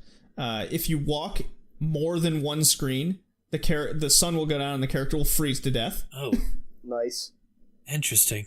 Because they have to, because they in the beginning dialogue of the game that the natives have these suits that they wear, where the suit will provide moisture from the air and give them water. Okay. Yeah. But if the sun goes down and you're not wearing that, and it also provides heat, but if you're not wearing the suit, you'll either dehydrate to death during the day, or you'll freeze to death at night. Now, after you get the suit, if you walk like 2 screens over, or even take a land vehicle, which is, I don't know why it gives you the option, but just for this moment, these giant 400-foot worms will eat you. That's always fun. So there's tremors in the game. Seems normal. Yeah, so it prevents you from doing any sort of travel other than the helicopter. And then you also have to be wary, later on, there's enemy forces. So like the militia group that wants to take the spice for their own, they get their own natives on their side. They'll shoot your helicopter down. That's always fun. So, yeah. And then the whole game is just playing that story, getting the planet on your side and selling a bunch of the drugs, the future look drug. I hype the game up for more. Yes, it's dry, but there's a lot more to it if you don't see it as a boring slug, then you could see maybe what I see. Hey. Nah, though. I mean, you're doing a good job trying to sell it, but I can't really get into it. Point and clickies are weird. Well, it's not point and click. It's more just click on text. That's worse. Yeah. I know. It's just not my cup of tea. I'm glad you enjoyed it, though. Yeah, I was strangely into this game. I was playing it most of last night. It was the last one I played for the podcast. Fucking nerd. Nerd. Well, I'd find myself making the agenda as the dialogue was going on. Oh, well, like, at least you did something useful. You're like, these characters are talking about. I was definitely multitasking during the game. Fair enough. Well, if game's not keeping your attention like that, what do you mean, It's because it's playing on an XL. Alright, now for the last game on this list. What is our last game? So the last game is Star Control 2 on the 3DO. Also came out on MS-DOS. This game is so boring and bad that it's free now. Nice. It is available. It is available for free on the PC. It's so boring. You picked 2. So let me ask you this: do you like Star Trek? Not really. Do you like Mass Effect? I've never games? played Mass Effect. I like the second one, and I've never played 3. Oh, I forgot. We forgot to mention the sex scene that entails in the in Dune. I touched on it real quick. You did touch on it, but just to reiterate, the one of the dudes goes to the main character. And he's like, "You need to take a wife," and he points out this like 16-year-old girl, and you randomly meet up with her in a desert. Nice. And they embrace each other. They have super corny dialogue, and they embrace each other, and bang is implied. And what's weird is the dialogue of the game basically refers to this one girl as everyone's sister. Oh, cool. So then after you're done banging, I've seen this video. The dude who wants you to, the dude who wants you to hook up with her in the first place, he pops up out of nowhere. You're still in the desert, so you presumably just got done having your way with her, and he's just like, "So, how was it? How was my sister? Did she treat you well?" And you're just like, "Whoa." Oh man, where did you come from? First Where of are you all, watching? Mom, I'm just playing video games. Stop! Don't come in. Oh god. Okay, so that was Dune. Yeah, that was when I stopped playing. I played up until that point. Sweet. Yeah. Okay, so Star Control 2 on the 3DO and free on the computer now. It was developed by Toys for Bob.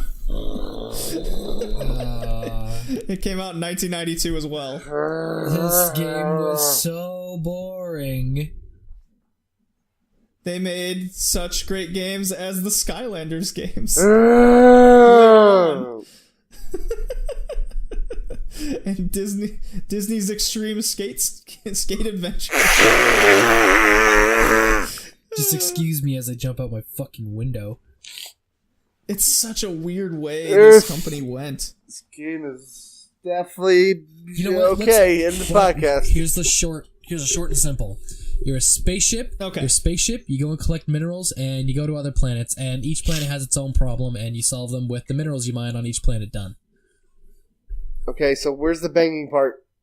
I think there's well, Josh, you're absolutely right with that synopsis. It's a very simplistic goal of a game. You know what this reminded me of? It reminded me of Mass Effect and No Man's Sky. I never played either of those games. Kevin? I played Mass Effect 2, and I didn't play No Man's Sky because I don't hate myself. So there's a certain sequence of events in Mass Effect 2 that I believe took a lot of inspiration from a certain sequence of events in this game. Okay. This game is heavily regarded as the ultimate Star Trek fan game. I looked at it as a fun exploration game to gather minerals. If I really wanted to play a game like that, I would just go play Eve. Sure, but this isn't Eve. This is Star Control 2. It's the same thing, but a different view. The game features a lot of planets, abundant star systems, space travel. Josh, as you said, solving the extraterrestrial life forms problems, diplomacy. You can find heavy-duty star system maps for the game, which is very useful. There's actually a guide online to kind of help you through the game instead of just wandering aimlessly, so you can actually play a sort of story. That was my first issue, because at first I went into the game without knowing what I was really getting into. It's just regarded as one of the better 3DO games. One of the seven. But once I looked up that guide, then the game became a lot more clear of what I'm supposed to do, where I'm supposed to go. That was the main issue I had at the beginning. I went to Mercury, got some minerals, went to Earth, and I was like, okay, I don't want to do this anymore. This is too much. Okay, well, that's fair. Then the game's not for you. Nope. Yeah. So I take it then you didn't go back to the moon to encounter the first real sorry, I didn't go to life form. Earth. I went to the fucking airship right next to me. He's like, you're late. You're supposed to be here every 5 years. It's been 8, or things are running low. And it's like, okay, it's not my problem. So yeah, I gave this thing the good old college try, but oh, that's fair. I mean, there's a difference between the game's not for you than it's a bad game. If you like these kind of games where you actually go around and gather resources and trade with people and have diplomacy, then yeah, this game's for you. But the game is just too slow. So I mean, that's fair. That's fair. A lot of people don't like that. It's got this pseudo top-down view for a lot of the resource gathering, getting minerals, nickel, diamonds, uranium, basically anything. One thing I really liked about it was if you piss people off. So that first dude you came, he's like, you're late. If you're constantly sassy and rude to him, he'll end up wanting to fight you in melee combat. Interesting. And you do it. Interesting. It's really funny. The game encourages like old Sierra games, frequent saving because of things like that. With if you piss someone off the wrong way, say the wrong thing, because there's one moment where you could go to a planet. You're in talks to keep these two planets from going to war with each other, and you say the one wrong thing, you'll get shot dead there in the negotiation room, and your game will be over because it's basically a one-hit kill kind of system. So you'll have to reload your save file. So multiple files backing up is heavily encouraged. Another thing I found out the hard way. Lit. Yeah. So on to the sex scene. Okay. Let's Ready do for it. this? I think I Travel to know a the re- scene, you- but I can't quite remember. It's pretty well known for it because Mass Effect 2 is pretty much right out of this game. You travel to a planet, and it's a planet with these like blue humanoid creatures, and they're attractive. They're regarded as an attractive race. Okay? And there's only about 5% of the population are men. So when you and your crew, who are mostly men, show up on this planet, or this space station, it's a space station, the woman in charge sees you, the main character, you're in charge of your group. She's like, "Hey, big boy, how you doing?" And they have this funky conversation, and no matter what, you're gonna have to have sex with her. But the funniest thing in the dialogue is you try to say no to her, right? Right. And he goes, "Why don't you keep your hands to yourself? No hands, please, keep off." And she goes, "Well, there are other things I can do to you without using my hands, such as this," and then kinky noises begin. Or this, more kinky noises. And that's how that goes down. So you bang the blue alien. Nice. Avatar, baby. Avatar, Mass Effect, you take your pick. Never play, like I said, never played Mass Effect, so. Word. The game got a ton of awards. Somehow. What do you mean somehow? I mean, it's Lame. a very groundbreaking game for what you could do and the sheer amount of dialogue in the game. I guess. But, I don't know. I guess I'm just looking at it too objectively for my own sake. It's simplistic gameplay with a deep story element and a vast world. Yeah. Plus, I get to freaking harvest minerals all day. I feel like I play in World of Warcraft. Geologist in me likes it. Is there more in this game? Can we move? Kevin, do you not like the game? Nope. Okay. So, those were our 6 games. What was some other games with sex scenes? We've mentioned Mass Effect. There's a ton in Witcher 3. Heavy Rain has the really funny polygonal sex scene on the side of a bed. Are there any others that you guys can think of? There's the one in Gears of God of War. GTA San Andreas. Oh yeah, there's the couple in God of War, naturally. GTA San Andreas. Well, all GTA the 5. GTA games involve sex. in GTA some Vice way. City. Liberty City Stories. There was some. I don't fucking know. Honestly, this was the weirdest fucking theme. to pick There was anything almost for. a sex scene in Until Dawn until Jessica got snatched by the Wendigo. Oh, No, that's right. That was no. really funny. It was a sex scene. Trust me. It works for me at least. Oh man. So, what was your favorite and least favorite out of the list? GTA is number one. Alright, that's very nice. And the least favorite is, can I tie for both of your picks? Sure. My Yeah. favorite is JD's picks. My favorite one was Conker's Bad Fur Day, but I'm not going to pick that one because I've played the shit out of that. I'm actually going to say X-Man because of how stupid it was. Yeah, that's cool. I like X-Man because of how stupid funny it was, and I'm with Kevin saying both your picks were just hot dumpster fires of picks. I'm sorry, JD. They were just Sorry, JD. They were boring. And games that got good reviews too when they came out. Yeah, well, people can be wrong. It's Yeah, fine. because it was a fucking... Yeah, well, when they're not for Because it you, was a they're not Star for Trek you. game. Bunch of nerds. Jeez. All right, I don't want to rush this along. My favorite was Conker's Bad Fur Day. My Oh, that's least right. favorite was X-Man, just because it had the least Fair amount of enough. gameplay. Word. Yeah. I don't want to rush this, but I do got to leave soon. Are we going to announce the next theme? Yeah. So closing thoughts, and what's the next theme, Kevin? The What's next your pick? theme is games that got remastered, but fuck that shit. We're playing the originals. Yes! I like that one. Ooh, So I like that. So I pick.